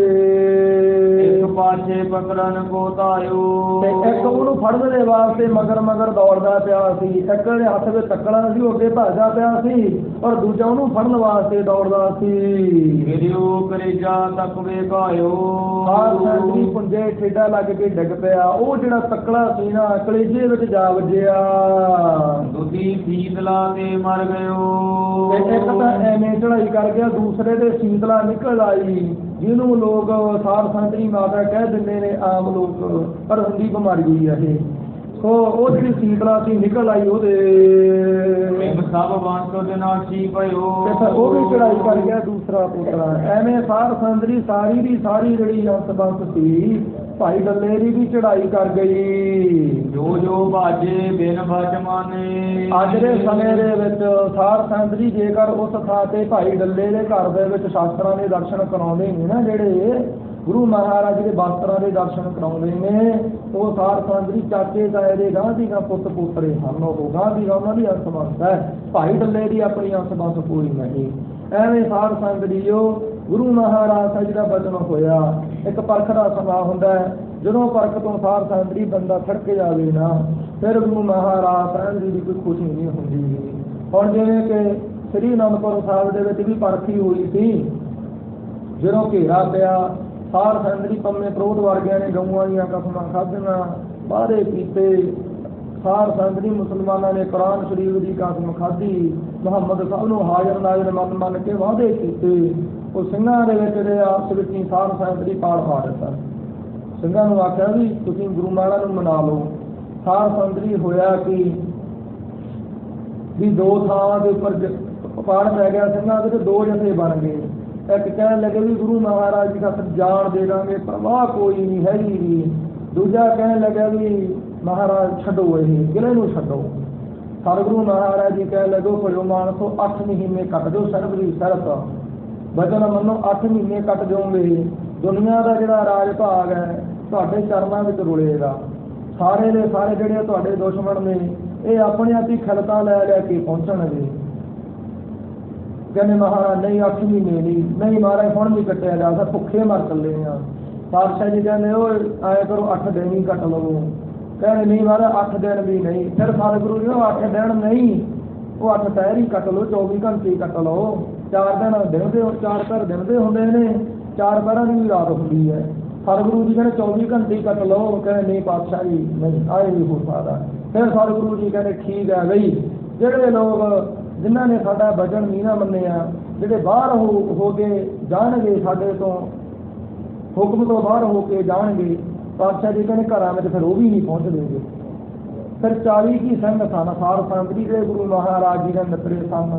ਬਾਕੀ ਜਿਹੜੇ ਸਤਿਗੁਰੂ ਮਹਾਰਾਜ ਜੀ ਤੋਂ ਬੇਮੁਖ ਹੋਏ ਸਨ, ਉਹ ਸਾਰੇ ਦੇ ਸਾਰੇ ਸਾਧ ਸੰਗਤ ਜੀ ਚੜਾਈ ਕਰ ਗਏ ਸਨ, ਕਿਉਂਕਿ 10 ਲੱਖ ਸਾਧ ਸੰਗਤ ਦੀ ਫੌਜ ਸੀਗੀ ਤੇ ਕਿਸੇ ਨੂੰ ਸੁੱਕਾ ਨਹੀਂ ਜਾਣ ਦਿੱਤਾ ਗਿਆ। ਕੁਝ ਕੁ ਸਰਸੰਗ ਦੀ ਭੇਟ ਚੜ੍ਹ ਗਏ, ਕੁਝ ਕੁ ਸਾਧ ਸੰਗਤ ਦੀ ਤਲਵਾਰ ਦੀ ਭੇਟ ਚੜ੍ਹ ਗਏ। 40 ਕੀ ਜਿਹੜੇ ਜਿਨ੍ਹਾਂ ਨੇ ਬਚਨ ਮੰਨਿਆ ਸੀ ਉਹ ਗੁਰੂ ਮਹਾਰਾਜ ਨੇ ਚਮਕੌਰ ਦੀ ਗੜੀ ਦੇ ਵਿੱਚ ਸਾਧ ਸੰਗਤ ਜੀ ਗਏ। ਤੇ ਅੱਜ ਤੱਕ ਵੇਖ ਲਓ ਲੋਕ ਉਹਨਾਂ ਨੂੰ ਚੇਤੇ ਕਰਦੇ ਨੇ ਸਾਧ ਸੰਗਤ ਜੀ। 40 ਸਿੰਘਾਂ ਦੇ ਨਾਮ ਆਉਂਦਾ ਵੀ ਮਹਾਰਾਜ ਨੇ 40 ਜਾਣੇ ਉਹ ਮਿੱਤਰੇ ਸਨ ਯੋਧੇ। ਅੱਜ ਵੀ ਸਾਧ ਸੰਗਤ ਜੀ ਸ਼ਹੀਦਾਂ ਦੇ ਸਥਾਨਾਂ ਨੂੰ ਜਾ ਜਾ ਕੇ ਲੋਕ ਨਤਮਸਤਕ ਹੋ ਰਹੇ ਨੇ ਕਿ ਗੱਲ ਕੀ ਸਰਬ ਦੀ ਸਰਬ ਪਰਖ ਵਿੱਚ ਸਾਧ ਸੰਗਤ ਜੀ ਪਾਸ ਹੋਏ, ਉਹਨਾਂ ਨੇ ਬਚਨ ਮੰਨਿਆ ਗੁਰੂ ਮਹਾਰਾਜ ਦਾ। ਸੋ ਐਵੇਂ ਇਹਨਾਂ ਦੀ ਸਾਧ ਸੰਗਤ ਦੀ ਉਹ ਪਰਖ ਹੋਈ, ਪਰ ਪਰਖ ਦੇ ਵਿੱਚ ਖੜੇ ਨਹੀਂ ਉਤਰ ਸਕੇ। ਬਾਕੀ ਸਾਧ ਸੰਗਤ ਦੀ ਪਰਖ ਦੇ ਵਿੱਚ ਉਹੀ ਹੀ ਪੂਰਾ ਉਤਰ ਸਕਦਾ ਹੈ ਜਿਹਨੂੰ ਮਹਾਰਾਜ ਆਪ ਹੀ ਕਿਰਪਾ ਕਰਕੇ ਸਾਧ ਸੰਗਤ ਜੀ ਉਹ ਪੂਰਾ ਕਰ ਲੈਣ। ਇਹ ਵੀ ਪਰਮੇਸ਼ਰ ਦੀ ਸਾਧ ਸੰਗਤ ਦੀ ਕਿਰਪਾ ਤੋਂ ਬਿਨਾਂ ਬੰਦਾ ਪਰਖ ਵਿੱਚ ਖੜਾ ਨਹੀਂ ਉਤਰ ਸਕਦਾ ਹੈਗਾ। ਜਿਵੇਂ ਕਿ ਕਹਿੰਦੇ ਵੀ ਸਤਿਗੁਰੂ ਸ੍ਰੀ ਗੁਰੂ ਅਰਜਨ ਦੇਵ ਮਹਾਰਾਜ ਜੀ ਦੇ ਚਰਨ ਕਮਲਾਂ ਦੇ ਅੰਦਰ ਭਾਈ ਸਾਹਿਬ ਭਾਈ ਗੁਰਦਾਸ ਜੀ ਬੈਠੇ ਸਨ। उस थां के उपर सार संगत जीओ वचन चल पिया भी गुरु महाराज जी परख करते होंगे ने, समा आउंदा है, हर एक की परख हुंदी है कि महाराज कोई ना कोई कौतक करते हैं। भाई गुरदास जी कह लगे भी जेकर सांग वरतदा सिख सिदक ना हारे, भी जेकर गुरु कोई ना कोई कौतक वरताउंदा है ना, सांग खेडदा है, परख आदि करदा, सिख नूं सिदक नहीं हारना चाहिए, सिख नूं भरोसा एन तकड़ा रखना चाहिए है। उस वेले कुछ तो कहते भी नहीं गई सिख का सदक तां ही रहिंदा कि जे गुरु साहब आप खुद रखण। कह लगे ये किवें हो सकता है कि जे सिख तगड़ा रहे, भरोसा पूरा रखे, फिर डोल ही नहीं सकदा हैगा। ते साध संगत जी होया कि गुरु घर दे विचों परख होई। सतगुरु महाराज जी ने आख्या कि भाई गुरदास जी ऐ करो, घोड़े खरीद के लैके आओ आलदी काबल कंधार वालों। घोड़े खरीदण वास्ते चले गए, बहुत ज़्यादा माया लग रही सार संगत जी। खच्चर के उत्ते दोवां पासिਆਂ ने मोहरां भरीਆਂ होईਆਂ सन। ਜਦੋਂ सार संगत जी काबल कंधार वाली घोड़े खरीदण के वास्ते गए, भाई गुरदास जी तंबू लाया सी, उस थां ते उपर सदागर नाल गल कीती, घोड़े पसंद भी कर लए, वचन भी कर लिया भी भाई माया लैके आउणे आ। सार संगत जी खरीद भी लए ते सिखां नूं आख्या भी तुसीं इस थां दे उपर खलोवो ते मैं भाई भी ऐ करके जिहड़ी माया ना लैके आउणा है इन्हां सदागरां नूं देण दे वास्ते। जदों तंबू दे विच गए, सार संगत जी भाई गुरदास जी ने की वेख्या भी वो खच्चर दे उत्ते जिन्नी माया लगी सी ना, जिहड़ियां मोहरां सन वो सारे ते सारी ठीकरे दिसे, ठीकरे बने पए हन। चाल की तौमना महाराणे तो ठिकरी भेज छड्डे ते सार संगत जी भी हुण सोचा भी मैं उन्होंने अगे किवें जावां। उस वेले भाई गुरदास जी ने कहने सार संगत जी तंबू पाड़ के ना चुप करके कांशी वाल नूं हो तुरे सन ते वो सिंह डीकदे रहे, सिख डीकदे रहे भी हुण भी आउंदे ने, हुण भी आउंदे ने, हुण भी आउंदे। जद वाहवा चिर डीकिया अखीर नूं सिख आप ही आ गए तंबू वाली, जिहड़ा तंबू पटिया पिया है और खच्चरां दे उत्ते मोहरां वाहे खच्चर दे उत्ते मोहरां उवीं लदियां हन। चलो सार संगत जी जिन्नी उन्होंने माया देनी सी दे के जिन्नी बाकी बची सिखा ने सार संगत जी गुरु महाराज घर में लिया के भेंट की। महाराज आ कुछ आया है, घोड़े खरीद के लै गए। सतगुरु महाराज ने पूछा भाई गुरदास जी ने, महाराज पता ही नहीं लगे तंबूजा पाड़ के किधर नूं चले गए तो दर्शन नहीं होएगे दोबारे। फिर सतगुरु महाराज जी मुस्कुरा पे। सार संगत जी फिर भाई गुरदास जी ना कांशी दे विच बहुत ज़्यादा लंबे समय तक रहे, इस थां दे उपर रह के कांशी विच गुरमत का प्रचार करते रहे। सतगुरु महाराज साहब जी के ग्रह के विच तां नहीं आए बहुत लंबे समय तक। ते फिर सार संगत जीओ प्रचार करते रहे, गुरमत दृढ़ कराते रहे। इसे थां दे उपर ही रह के भाई साहब जी ने सार संगत जी पंडितां नाल ब्राह्मणां नाल चर्चा करके उन्होंने फराया और ब्रिज भाषा दे विच कवित सवैये सार संगत जी उचारण कीते, लिखना कीते। कांशी का जिहड़ा राजा सी उन्होंने भी अपना सेवक बनाया। फिर सार संगत जी गुरु महाराज साहब ने सोचा कि हुण बड़ा लंबा समा हो गया भाई गुरदास जी नूं गया होया, पर भाई गुरदास जी के दिल दे विच भी एक सार संगत जी सट सी, दिल विच जख्म सी भी मना गुरु महाराज विछड़ चुके हैं, पर किहड़ी जोगी नाल मिलिया जावे। दिल ही दिल चाहुंदा भी सी भाई गुरदास जी चाहुंदे भी सन भी मिलीए, पर सार संगत जी समा हो जा बन गया बई निकल नहीं सकी उस थां पर। सोचा भी मना भी हुण मैं किहड़ा मुख लैके जावांगा। एवें सार संगत जी अरदासां दिल विच सीगीआं भी मना भी गुरु साहब किरपा करके मेड़ लैण। फिर गुरु पातशाह जी ने ना आप ही सार संगत जी सिख भेजे, आख्या भी भाई जाओ जाके कांशी दे राजे नूं आखिओ भी साडा गुरु घर दा इक चोर आया होया है भी असीं इहनूं लैके जाना है। गुरु महाराज ने आख्या भी उहदियां मशकां बन के लैके आउणा है। ते ऐ ही होया, सार संगत जी चले गए, कांशी दे राजे नूं मिले ते जाके दस्सिया भी भाई आह हुई है, ये मतलब कि असीं गुरु साहब जी दे चोर नूं पकड़ के लैके जाना है। ਉਹ ਸਾਰ ਸੰਗਤ ਜੀ ਕਹਿੰਦੇ कोई गल नहीं भाई मैं ਤੁਹਾਡੀ मदद करांगा। ਹੁਣ ਕਾਂਸ਼ੀ ਦੇ ਰਾਜੇ ਦੇ ਦਰਬਾਰ ਵਿੱਚ ਭਾਈ ਗੁਰਦਾਸ ਜੀ ਹਰ ਰੋਜ਼ ਹੀ ਆਇਆ ਕਰਦੇ ਸਨ। ਉਹ ਸਿੱਖਾਂ ਦਾ ਆਸਣ ਅੱਜ ਲਵਾ ਦਿੱਤਾ। ਉਹ ਰਾਜੇ ਨੇ ਗੱਲ ਕੀਤੀ ਵੀ ਐਂ ਕਰਕੇ ਭਾਈ ਸਾਹਿਬ ਜੀ ਵੀ ਸਿੱਖ ਆਏ ਸਨ ਤੇ ਉਹ ਕਹਿੰਦੇ ਨੇ ਵੀ ਗੁਰੂ ਘਰ ਦਾ ਇੱਕ ਚੋਰ ਹੈ ਵੀ ਉਹਨੂੰ ਅਸੀਂ ਲੈ ਕੇ ਜਾਣਾ, ਫੜ ਕੇ ਮੁਸ਼ਕਾ ਬੰਨ੍ਹ ਕੇ ਲੈ ਕੇ ਜਾਣਾ ਹੈ ਵੀ ਆਹ ਕੁੜੀ ਹੈ। ਵੀ ਤੁਹਾਡੀ ਨਿਗਾਹ ਦੇ ਵਿੱਚ ਕੋਈ ਐਸਾ ਸਿੱਖ ਹੈਗਾ ਇੱਥੇ, ਕੋਈ ਗੁਰੂ ਘਰ ਦਾ ਚੋਰ ਹੈਗਾ? ਭਾਈ ਗੁਰਦਾਸ ਜੀ ਦੇ ਨੇਤਰ ਸਾਰ ਸੈਂਤਰੀ ਉਸੇ ਵੇਲੇ ਸੱਜਲ ਹੋ ਗਏ, ਨੇਤਰਾਂ ਵਿੱਚ ਜਲ ਆ ਗਿਆ, ਕਹਿਣ ਲੱਗੇ ਭਾਈ ਮੈਂ ਹੀ ਗੁਰੂ ਮਹਾਰਾਜ ਜੀ ਦਾ ਗੁਨਾਹਗਾਰ ਹਾਂ। ਤੇ ਕਿੱਥੇ ਨੇ ਉਹ ਸਿੱਖ? ਜਦੋਂ ਸਾਰ ਸੈਂਤਰੀ ਸਿੱਖਾਂ ਨੂੰ ਮਿਲੇ, ਦੇਖਿਆ ਵੀ ਇਹ ਤਾਂ ਭਾਈ ਗੁਰਦਾਸ ਜੀ ਹਨ, ਤੇ ਉਸ ਵੇਲੇ ਸਾਰ ਸੈਂਤਰੀ ਸਿੱਖਾਂ ਨੇ ਬੜੇ ਪਿਆਰ ਨਾਲ ਨਮਸਕਾਰ ਕੀਤੀ ਔਰ ਬੇਨਤੀ ਕਰਨ ਲੱਗੇ ਵੀ ਭਾਈ ਗੁਰਦਾਸ ਜੀ ਵੀ ਮਹਾਰਾਜ ਦਾ ਹੁਕਮ ਹੈ, ਚੇਤੇ ਕੀਤਾ ਤੁਹਾਨੂੰ, ਤੇ ਹੁਕਮ ਹੈ ਉਹਨਾਂ ਦਾ ਐਵੇਂ ਵੀ ਮਸ਼ਕਾਂ ਬੰਨ੍ਹ ਕੇ ਲੈ ਕੇ ਜਾਣਾ, ਪਰ ਤੁਹਾਡੀਆਂ ਅਸੀਂ ਮਸ਼ਕਾਂ ਬੰਨ੍ਹ ਨਹੀਂ ਸਕਦੇਗੇ।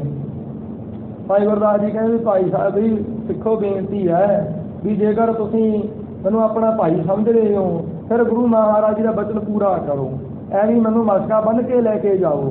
ਕਹਿੰਦੇ ਵੀ ਭਾਈ ਸਾਹਿਬ ਆਏ ਨਹੀਂ, ਅਸੀਂ ਵੀ ਸਾਡੀ ਬੇਨਤੀ ਹੈ ਵੀ ਅਸੀਂ ਤੁਹਾਨੂੰ ਐਂ ਨਹੀਂ ਲੈ ਕੇ ਜਾ ਸਕਦੇ, ਐਂ ਕਰੋ ਵੀ ਆਪ ਜੀ ਸਾਡੇ ਨਾਲ ਚੱਲਦੇ ਚੱਲੋ ਰਸਤੇ ਵਿੱਚ ਅਸੀਂ ਜਦੋਂ ਗੁਰੂ ਘਰ ਨੇੜੇ ਆ ਜਾਵੇ ਉਦੋਂ ਮਸ਼ਕਾਂ ਬੰਨ੍ਹ ਲਓ। ਕਹਿੰਦੇ ਵੀ ਆਏ ਨਹੀਂ, ਮੈਂ ਬਿਨਾਂ ਹੀ ਇੱਥੋਂ ਆਏ ਹੋਣਾਗਾ। ਸਾਰ ਸੈਂਤਰੀ ਉਸ ਵੇਲੇ ਸਿੱਖਾਂ ਨੇ ਫਿਰ ਮਜਬੂਰੀ ਵਕਤ ਪ੍ਰੇਮ ਦੀਆਂ ਪਿਆਰ ਦੇ ਪੋਲੀਆਂ ਦੀਆਂ ਮਸ਼ਕਾਂ ਬੰਨ੍ਹ ਲਈਆਂ ਸਨ। ਬਾਹਰ ਪਿਛਾਂਹ ਨੂੰ ਬੰਨ੍ਹ ਕੇ ਭਾਈ ਗੁਰਦਾਸ ਜੀ ਨੂੰ ਅੱਗੇ ਲਾ ਕੇ ਲੈ ਕੇ ਜਾਂਦਾ ਸੀਗਾ। ਫਿਰ ਗੁਰੂ ਮਹਾਰਾਜ ਸਾਹਿਬ ਦੇ ਚਰਨਾਂ ਦੇ ਨਮਸਕਾਰ ਕੀਤੀ। ਸਤਿਗੁਰੂ ਮਹਾਰਾਜ ਜੀ ਕਹਿਣ ਲੱਗੇ ਹਾਂ ਵੀ ਤੇਰਾ ਭਰੋਸਾ ਕਿੱਧਰ ਗਿਆ, ਭਰੋਸਾ ਕਿਉਂ ਨਹੀਂ ਰੱਖਿਆ, ਡੋਲ ਗਿਆ ਸੀ। ਫਿਰ ਉਸ ਵੇਲੇ ਹੱਥ ਜੋੜ ਕੇ ਮਹਾਰਾਜ ਸੰਗ ਅੰਦਰ ਸਾਬਤੇ ਜਿਸ ਗੁਰੂ ਰਖਾਏ। ਮਹਾਰਾਜ ਦੇ ਜਦੋਂ ਗੁਰੂ ਕੋਈ ਨਾ ਕੋਈ ਕੌਤਕ ਵਰਤਾਉਂਦਾ ਨਾ, ਖੇਡਦਾ ਹੈ, ਉਸ ਵੇਲੇ ਤਾਂ ਬੜੇ ਤਗੜੇ ਥੰਮ ਜਿਹੜੇ ਨੇ, ਬੜੇ ਤਗੜੇ ਜਿਹੜੇ ਬੋਰਡ ਨੇ ਡਿੱਗ ਪੈਂਦੇ ਨੇ, ਪਰ ਮੈਂ ਕਿਹੜੀ ਬਾਤ ਦੀ ਮੋੜੀ ਹਾਂ। ਪਾਤਸ਼ਾਹ ਦੀ ਬੇਨਤੀ ਹੈ ਵੀ ਕੌਤਕ ਦੇ ਵਿੱਚ, ਗੁਰੂ ਦੇ ਸਾਂਗ ਦੇ ਵਿੱਚ, ਗੁਰੂ ਦੀ ਰਜਾ ਦੇ ਵਿੱਚ, ਗੁਰੂ ਦੀ ਪਰਖ ਦੇ ਵਿੱਚ ਉਹੀ ਬੰਦਾ ਸਾਬਤ ਉਤਰਦਾ, ਖਰਾ ਉਤਰਦਾ, ਇਹਨੂੰ ਆਪ ਹੀ ਗੁਰੂ ਰੱਖ ਲਵੇ। ਫਿਰ ਸਤਿਗੁਰੂ ਮਹਾਰਾਜ ਜੀ ਕਹਿਣ ਲੱਗੇ ਕਿ ਭਾਈ ਗੁਰਦਾਸ ਜੀ ਤੁਹਾਨੂੰ ਗੁਰੂ ਕੀ ਸਿੱਖੀ ਪ੍ਰਾਪਤ ਹੋਵੇ, ਨਿਸ਼ਚਾ ਪ੍ਰਾਪਤ ਹੋਵੇ। ਐਵੇਂ ਸਾਰ ਸੈਂਤਰੀਓ ਇਹ ਗੁਰੂ ਸਾਹਿਬ ਜੀ ਦੀ ਕਿਰਪਾ ਤੋਂ ਬਿਨਾਂ ਸਾਰ ਸੈਂਤਰੀ ਕਿਸੇ ਤਰੀਕੇ ਦੇ ਨਾਲ ਬੰਦਾ ਪਰਖ ਵਿੱਚ ਵੀ ਪੂਰਾ ਨਹੀਂ ਉਤਰ ਸਕਦਾ। ਬਾਕੀ ਕਲਯੁਗੀ ਜੀਵ ਸਨ, ਆਪਾਂ ਵੀ ਸਾਰ ਸੈਂਤਰੀ ਕਲਯੁਗੀ ਜੀਵ ਹੀ ਹਾਂ ਔਰ ਬੇਨਤੀ ਕਰਨੀ ਚਾਹੀਦੀ ਹੈ ਮਹਾਰਾਜ ਕਿਰਪਾ ਦ੍ਰਿਸ਼ਟੀ ਕਰਕੇ।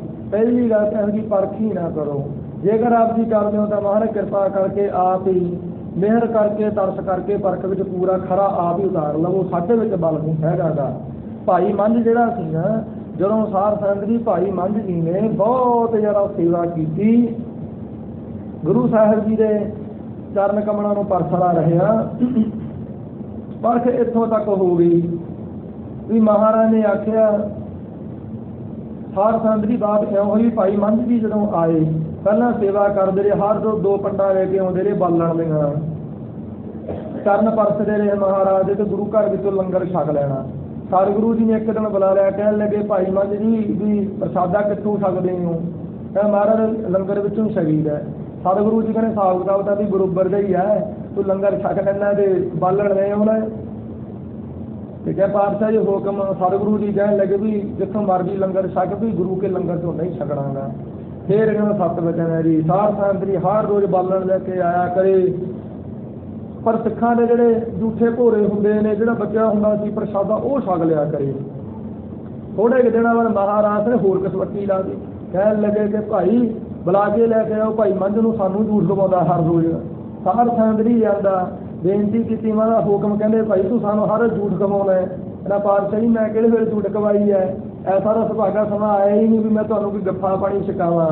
ਸਤਿਗੁਰੂ ਜੀ ਕਹਿੰਦੇ ਤੂੰ ਜਦੋਂ ਗੱਫਾ ਛਕਦਾ, ਸਿੱਖਾਂ ਨੇ ਝੂਠੇ ਭੋਰੇ ਖਾਂਦਾ ਹੈ, ਸਾਡਾ ਪਹਿਲਾ ਨਾਮ ਲੈਂਦਾ, ਤੇ ਜਦੋਂ ਤੂੰ ਸਾਡਾ ਨਾਮ ਲੈਂਦਾ ਪਹਿਲੀ ਬੁਰਕੀ ਸਾਨੂੰ ਆਪਣੇ ਆਪ ਹੀ ਪਹੁੰਚਦੀ ਹੈ, ਝੂਠ ਨਹੀਂ ਖਵਾਉਂਦਾ ਹੈਗਾ। ਕਹਿੰਦਾ ਮਹਾਰਾਜ ਗਲਤੀ ਹੋ ਗਈ, ਮਾਫ਼ ਕਰੋ। ਸਤਿਗੁਰੂ ਜੀ ਕਹਿੰਦੇ ਝੂਠ ਵੀ ਨਹੀਂ ਖਾਣੀ, ਬਾਹਰੋਂ ਛਕਿਆ ਕਰ। ਸਾਰ ਸੈਂਤਰੀ ਭਾਈ ਮੰਝ ਜੀ ਨੇ ਫਿਰ ਬਾਹਰ ਜਾ ਕਰਕੇ ਹਰ ਰੋਜ਼ ਕਮਾਈ ਕਰਨੀ, ਦਸਾਂ ਦੀ ਕਿਰਤ ਵੀ ਕਰਨੀ, ਪ੍ਰਸ਼ਾਦਾ ਪਾਣੀ ਉਹਦਾ ਲੈ ਕੇ ਨਾ ਫਿਰ ਆਪ ਵੀ ਛਕਣਾ ਤੇ ਸਿੱਖਾਂ ਨੂੰ ਵੀ ਛਕਾਉਣਾ। ਸਾਰ ਸੈਂਤਰੀ ਵੰਡ ਕੇ ਸਮਾਂ ਚੱਲਦਾ ਗਿਆ। ਇੱਕ ਦਿਨ ਕੀ ਹੋਇਆ ਵੀ ਭਾਈ ਮੰਝ ਜੀ ਬਾਰ-ਬਾਰ ਜਦੋਂ ਸਾਰ ਸੈਂਤਰੀ ਗਏ ਨਾ ਬਾਲਣ ਲੈਣ ਵਾਸਤੇ, ਬਾਲਣ ਲੈ ਕੇ ਵਾਪਸ ਆ ਰਹੇ ਸਨ, ਬਹੁਤ ਜ਼ਿਆਦਾ ਹਨੇਰੀ ਆਈ, ਐਸੀ ਪਰਮੇਸ਼ਰ ਵੱਲੋਂ ਹਨੇਰੀ ਚੱਲੀ, ਅੱਖਾਂ ਵਿੱਚ ਮਿੱਟੀ ਕੱਟਾ ਪੈ ਗਿਆ। ਰਾਹ ਭਟਕ ਗਏ ਭਾਈ ਮੰਝ ਜੀ। ਇੱਕ ਅੰਨਾ ਖੂਹ ਸੀ ਜਿਹਦੀ ਮੌਣ ਨਹੀਂ ਸੀਗੀ, ਅੰਨਾ ਖੂਹ ਨੂੰ ਆਖਿਆ ਜਾਂਦਾ ਜਿਹਦੀ ਮੌਣ ਨਾ ਹੋਵੇ, ਬੰਨਾ ਨਾ ਹੋਵੇ। ਸਾਰ ਸੈਂਤਰੀ ਉਹ ਅੰਨੇ ਖੂਹ ਦੇ ਵਿੱਚ ਜਾ ਕੇ ਡਿੱਗ ਪਏ, ਪਾਣੀ ਖੜਾ ਸੀ ਉਹਦੇ ਵਿੱਚ ਗੋਡੇ। ਭਾਈ ਮੰਝ ਜੀ ਜਦੋਂ ਉੱਥੇ ਜਾ ਡਿੱਗੇ ਨਾ, ਸਾਰ ਸੈਂਤਰੀ ਅਫਸੋਸ ਨਹੀਂ ਕੀਤਾ ਵੀ ਮੈਂ ਖੂਹ ਵਿੱਚ ਡਿੱਗ ਪਿਆ, ਨਹੀਂ, ਸਰਬ ਦੀ ਸਰਵੇ ਅਫਸੋਸ ਹੋਇਆ ਉਹ ਮਨਾ ਵੀ ਮੈਂ ਗੁਰੂ ਮਹਾਰਾਜ ਜੀ ਦੇ ਲੰਗਰ ਦੇ ਵਿੱਚ ਆਪਣਾ ਬਾਲਣ ਲੈ ਕੇ ਜਾਣਾ ਵੀ ਅੱਜ ਗੁਰੂ ਮਹਾਰਾਜ ਸਾਹਿਬ ਜੀ ਲੰਗਰ ਵਿੱਚ ਖਾਮੀ ਹੋ ਜਾਵੇਗੀ, ਉਹ ਸਾਰੇ ਦਾ ਸਾਰਾ ਭਾਰ ਮੇਰੇ ਸਿਰ ਆਵੇਗਾ। ਅਰਦਾਸ ਕੀਤੀ, ਹੇ ਗਰੀਬ ਨਿਵਾਜ ਪਾਤਸ਼ਾਹ, ਮੈਂ ਇੱਥੇ ਇਸ ਖੂਹ ਵਿੱਚ ਡਿੱਗ ਪਿਆ ਹਾਂ, ਤਾਂ ਕੀਤਾ ਕੀ ਜਾਵੇ ਵੀ ਲੰਗਰ ਦੇ ਵਿੱਚ ਖਾਮੀ ਹੋ ਜਾਵੇਗੀ, ਮੇਰੇ ਸਿਰ ਭਾਰ ਆ ਜਾਵੇਗਾ ਔਰ ਲੰਗਰ ਟਾਈਮ ਨਾਲ ਨਹੀਂ ਤਿਆਰ ਹੋ ਸਕੇਗਾ। ਫਿਰ ਉਹ ਐਂ ਗੱਲਬਾਤ ਹੋਈ। ਸਾਰ ਸੰਗਤ ਜੀ ਗੁਰੂ ਮਹਾਰਾਜ ਸਾਹਿਬ ਜੀ ਨੂੰ ਵੀ ਪਤਾ ਲੱਗ ਗਿਆ ਵੀ ਸਾਡਾ ਪਿਆਰਾ ਸਿੱਖ ਡਿੱਗ ਪਿਆ। ਉਸੇ ਵਕਤ ਹੀ ਸਾਰ ਸੰਗਤ ਜੀ ਕਹਿ ਲਓ ਵੀ ਛੱਡ ਸਿੰਘਾਸਨ ਹਰਜੀ ਆਏ। ਸ੍ਰੀ ਗੁਰੂ ਅਰਜਨ ਦੇਵ ਮਹਾਰਾਜ ਸਾਹਿਬ ਜਦੋਂ ਇੱਧਰੋਂ ਭਾਈ ਮੰਝ ਡਿੱਗਿਆ ਨਾ, ਉਸੇ ਵੇਲੇ ਛਾਲ ਮਾਰ ਕੇ ਸਿੰਘਾਸਨੋਂ ਤੋਂ ਉੱਠੇ ਸ੍ਰੀ ਗੁਰੂ ਅਰਜਨ ਦੇਵ ਮਹਾਰਾਜ ਜੀ। ਸਿੰਘਾਂ ਨੂੰ ਆਖੋ ਭਾਈ ਰੱਸੇ ਲੈ ਕੇ ਆਓ, ਛੇਤੀ ਨਾਲ ਹੰਭਲਾ ਮਾਰ ਕੇ ਰੱਸੇ ਲੈ ਕੇ ਆਓ। ਸਤਿਗੁਰੂ ਜੀ ਆਪ ਅੱਗੇ ਭੱਜੇ ਜਾਂਦੇ ਨੇ, ਕੋਈ ਸਿੱਖ ਜੋੜਾ ਲਈ ਆਉਂਦਾ, ਕੋਈ ਘੋੜਾ ਲਈ ਆਉਂਦਾ, ਕੋਈ ਪਾਲਕੀ ਲਈ ਆਉਂਦਾ ਵੀ ਮਹਾਰਾਜ ਇਹਦੇ ਵਿੱਚ ਬੈਠਣਗੇ। ਪਰ ਸਤਿਗੁਰੂ ਜੀ ਨੰਗੇ ਚਰਨੀ ਸਾਰ ਸੰਗਤ ਜੀ ਦੌੜੇ ਆ ਰਹੇ ਨੇ, ਕੋਈ ਸੰਗ ਰੱਸਾ ਲਈ ਆਉਂਦਾ ਹੈ। ਐਵੇਂ ਸਾਰ ਸੰਗਤ ਜੀ ਗੁਰੂ ਪਾਤਸ਼ਾਹ ਜੀ ਉਸ ਖੂਹ ਦੇ ਨਾ ਬਾਹਰ ਜਾ ਕਰਕੇ ਖਲੋ ਗਏ। ਸਤਿਗੁਰੂ ਮਹਾਰਾਜ ਜੀ ਕਿਨਾਰੇ 'ਤੇ ਖਲੋ ਗਏ। ਸਿੱਖਾਂ ਨੂੰ ਆਖਿਆ ਲਿਆਓ ਭਾਈ ਰੱਸਾ ਲੈ ਕੇ ਆਓ। ਰੱਸਾ ਫੜਿਆ, ਸਤਿਗੁਰੂ ਜੀ ਨੇ ਖੁਦ ਆਪਣੇ ਹੱਥਾਂ ਨਾਲ ਰੱਸਾ ਸੁੱਟਿਆ ਔਰ ਆਖਿਆ ਵੀ ਭਾਈ ਸਿੱਖਾ ਜੀ ਆ ਰੱਸੇ ਨੂੰ ਫੜ ਕੇ ਬਾਹਰ ਆ ਜਾ। ਕਹਿਣ ਲੱਗਾ ਜੀ ਬੇਨਤੀ ਹੈ ਵੀ ਮੈਂ ਬਾਹਰ ਨਹੀਂ ਆ ਸਕਦਾ, ਮੇਰੇ ਸਿਰ ਤੇ ਪੰਡ ਹੈ, ਮੈਂ ਚਾਹੁੰਦਾ ਪਹਿਲਾਂ ਇਹ ਪੰਡ ਕੱਢੋ। ਕਹਿੰਦਾ ਉਹ ਪੰਡ ਤੋਂ ਬਾਲਣ ਤੋਂ ਤੂੰ ਕੀ ਲੈਣਾ, ਕੱਢਦੇ ਪੁੰਦੇ, ਤੂੰ ਖੁਦ ਆਇਆ। ਕਹਿਣ ਲੱਗੇ ਵੀ ਨਹੀਂ ਜੀ ਬੇਨਤੀ ਹੈ ਭਾਈ ਸਿੱਖੋ ਵੀ ਪਹਿਲਾਂ ਤੁਸੀਂ ਬਾਲਣ ਕੱਢੋ ਫਿਰ ਮੈਂ ਬਾਹਰ ਨਿਕਲਾਂਗਾ, ਨਹੀਂ ਤਾਂ ਮੈਂ ਨਹੀਂ ਨਿਕਲਦਾ। ਕਿਉਂਕਿ ਗੁਰੂ ਮਹਾਰਾਜ ਜੀ ਦੀ ਸੇਵਾ ਜਿਹੜੀ ਉਹ ਮੁੱਖ ਹੈ, ਮੇਰੇ ਸਰੀਰ ਦੀ ਕਾਹਦੀ ਗੱਲ ਹੈ। ਜਦੋਂ ਵਾਰ-ਵਾਰ ਸਤਿਗੁਰੂ ਜੀ ਨੇ ਆਖਿਆ ਅੱਗੋਂ ਇਹੀ ਜਵਾਬ, ਫਿਰ ਕਹਿੰਦੇ ਵੀ ਚੱਲ ਠੀਕ ਹੈ ਪਹਿਲਾਂ ਪੰਡ ਬੰਨ੍ਹ ਦੇ। ਸਾਰ ਸੰਗਤ ਜੀ ਪਹਿਲਾਂ ਪੰਡ ਬੰਨ੍ਹ ਦਿੱਤੀ ਰੱਸੇ ਨਾਲ, ਪਹਿਲਾਂ ਪੰਡ ਬਾਹਰ ਕੱਢੀ। ਫਿਰ ਭਾਈ ਮੰਝ ਜੀ ਰੱਸਾ ਪਕੜ ਕੇ ਬਾਹਰ ਆਏ। ਜਦੋਂ ਬਾਹਰ ਦੇਖਿਆ ਵੀ ਗੁਰੂ ਸਾਹਿਬ ਜੀ ਖੜੇ ਨੇ, ਸਾਰ ਸੰਗਤ ਜੀ ਉਸੇ ਵੇਲੇ ਚਰਨਾਂ ਤੇ ਢਹਿ ਪਏ, ਚਰਨ ਫੜ ਲਏ ਮਹਾਰਾਜ ਦੇ। ਸਤਿਗੁਰੂ ਜੀ ਨੇ ਚਰਨਾਂ ਤੋਂ ਚੱਕ ਕੇ ਘੁੱਟ ਕੇ ਗਲ ਨਾਲ ਲਾ ਕੇ ਆਖਿਆ ਉਹ ਭਾਈ ਮੰਝ ਪਿਆਰਾ ਗੁਰੂ ਨੂੰ ਗੁਣ ਮੰਝ ਪਿਆਰਾ, ਮੰਝ ਗੁਰੂ ਕਾ ਬੋਹਿਤਾ ਜਗ ਲੰਘਣ ਹਾਰਾ। ਸਤਿਗੁਰੂ ਜੀ ਨੇ ਐਵੇਂ ਸਾਰ ਸੰਗਤ ਜੀ ਵੱਲ ਬਖਸ਼ਿਆ। ਫਿਰ ਕਹਿਣ ਲੱਗੇ ਭਾਈ ਮੰਝ ਮੰਗ ਕੀ ਮੰਗਦਾ ਹੈ। ਉਸ ਵੇਲੇ ਹੱਥ ਜੋੜ ਕੇ ਆਖਿਆ ਮਹਾਰਾਜ ਫੁਰਨਾ ਹੀ ਕੋਈ ਨਹੀਂ, ਹੋਰ ਮੈਨੂੰ ਕੀ ਚਾਹੀਦਾ, ਤੁਸੀਂ ਮੈਨੂੰ ਗਲ ਨਾਲ ਲਾ ਲਿਆ ਗਰੀਬ ਨੂੰ ਚੱਕ ਕੇ ਕਰਨਾ ਤੋਂ। ਫਿਰ ਕਹਿੰਦੇ ਨਹੀਂ ਭਾਈ ਮੰਝ ਵੀ ਸਾਡਾ ਫੁਰਨਾ ਵੀ ਤੂੰ ਕੁਝ ਤਾਂ ਮੰਗ, ਤੈਨੂੰ ਦੇਣ ਸਾਡਾ ਦੇਣ ਬਖਸ਼ਿਸ਼ ਕਰ, ਮੇਰੀ ਇੱਛਾ ਸਾਡੀ, ਫਿਰ ਖੁਸ਼ੀ ਹੋਵੇਗੀ। ਕਹਿਣ ਲੱਗਾ ਮਹਾਰਾਜ ਫਿਰ ਹੱਥ ਜੋੜ ਕੇ ਬੇਨਤੀ ਹੈ ਵੀ ਮੇਰੀ ਤਾਂ ਤੁਸੀਂ ਪਰਖ ਕਰ ਲਈ, ਆਪ ਹੀ ਪਰਖ ਵਿੱਚ ਖੜਾ ਕਰ ਲਿਆ, ਪਰ ਸਤਿਗੁਰੂ ਜੀ ਗਾਂ ਬੜਾ ਕਲਯੁਗ ਦਾ ਭਿਆਨਕ ਸਮਾਂ ਆ ਰਿਹਾ, ਗਾਂ ਤੋਂ ਕਿਸੇ ਦੀ ਐਸੀ ਪਰਖ ਨਾ ਕਰਿਓ, ਅਰਜਾ ਪਰਚਾ ਨਾ ਭਰਿਓ। ਪਰ ਕਿਉਂਕਿ ਮਹਾਰਾਜ ਗਾਂ ਕਲਯੁਗ ਦਾ ਸਮਾਂ ਹੈ, ਵਿਚਾਰੇ ਸਿੱਖ ਛੇਤੀ ਵੀ ਸੜਕ ਜਾ ਕਰਨਗੇ, ਇਹ ਚਾਹੀਦਾ। ਫਿਰ ਕਹਿਣ ਲੱਗੇ ਵੀ ਭਾਈ ਮੰਝ ਤੂੰ ਮੰਗਿਆ ਆਪਣੇ ਵਾਸਤੇ ਤਾਂ ਕੁਝ ਵੀ ਨਹੀਂ, ਸਿੱਖਾਂ ਵਾਸਤੇ ਮੈਂ ਖੁਦ ਮੰਗ ਕੀ ਮੰਗਣਾ। ਕਹਿੰਦੇ ਭਜਨ ਬੰਦਗੀ ਦੀ ਦਾਤ ਬਖਸ਼ਿਓ। ਸਤਿਗੁਰੂ ਜੀ ਨੇ ਉਸ ਵੇਲੇ ਸਿਰ ਪਰ ਮਿਹਰ ਭਰਿਆ ਹੱਥ ਰੱਖਿਆ। ਕਹਿਣ ਲੱਗੇ ਵੀ ਭਾਈ ਮੰਝ ਜੀ ਤੁਹਾਨੂੰ ਬ੍ਰਹਮ ਵਿਦਿਆ ਬ੍ਰਹਮ ਗਿਆਨ ਦੀ ਦਾਤ ਬਖਸ਼ ਕਰਕੇ ਨਿਹਾਲ ਕੀਤਾ, ਜਾਓ ਆਪਣੇ ਘਰ ਦੇ ਵਿੱਚ ਜਾ ਕਰਕੇ ਲੰਗਰ ਲਾਓ, ਤੁਹਾਡੀ ਲੋਹ ਲੰਗਰ ਹਮੇਸ਼ਾ ਵਾਸਤੇ ਰਹਿੰਦੀ ਦੁਨੀਆ ਤੱਕ ਤਪਦੀ ਰਹੇਗੀ, ਲੰਗਰ ਚੱਲਦੇ ਰਹਿਣਗੇ। ਫਿਰ ਸਾਰ ਸੰਗਤ ਭਾਈ ਮੰਝ ਜਿਹੜਾ ਸੀ ਮੰਝ ਕੀ ਨਗਰ ਦਾ ਰਹਿਣ ਵਾਲਾ ਸੀ, ਇਹਦਾ ਅਸਲੀ ਨਾਮ ਤਾਂ ਭਾਈ ਤੀਰਥਾ ਜੀ ਸੀਗਾ। ਸਾਰ ਸੰਗਤ ਮੰਝ ਕੀ ਪਿੰਡ ਦਾ ਹੋਣ ਕਰਕੇ ਭਾਈ ਮੰਝ ਨਾਮ ਰੱਖਿਆ ਗਿਆ। ਸੋ ਇਸ ਤਰੀਕੇ ਨਾਲ ਸਾਰ ਸੰਗਤ ਉੱਥੇ ਅੱਜ ਦੇ ਸਮੇਂ ਵਿੱਚ ਵੀ ਲੋਹ ਲੰਗਰ ਸਾਰ ਸੰਗਤ ਤਪਦਾ ਹੈ। ਐਵੇਂ ਗੁਰੂ ਮਹਾਰਾਜ ਸਾਹਿਬ ਜਿਹੜੇ ਪ੍ਰਾਪਤ ਜਿਹੜੇ ਸਿੱਖ ਸਨ ਉਹ ਸਾਰ ਸੰਗਤ ਇਹੀ ਵਿਵਸਥਾ ਕਰਿਆ ਕਰਦੇ ਸਨ, ਮਹਾਰਾਜ ਗਾਂ ਤੋਂ ਪਰਖ ਨਾ ਕਰਿਓ ਕਿਸੇ ਦੀ, ਜਾਂ ਫਿਰ ਪਰਖ ਵਿੱਚ ਆਪ ਹੀ ਪੂਰਾ ਖਰਾ ਉਤਾਰ ਲਿਓ, ਕੋਈ ਭੁੱਲ ਗਲਤੀ ਨਹੀਂ ਮਾਫੀ। ਸਾਰ ਸੰਗਤ ਦੀ ਅੱਗੇ ਵਾਸਤੇ ਸਮਤ ਬਖਸ਼ਣੀ।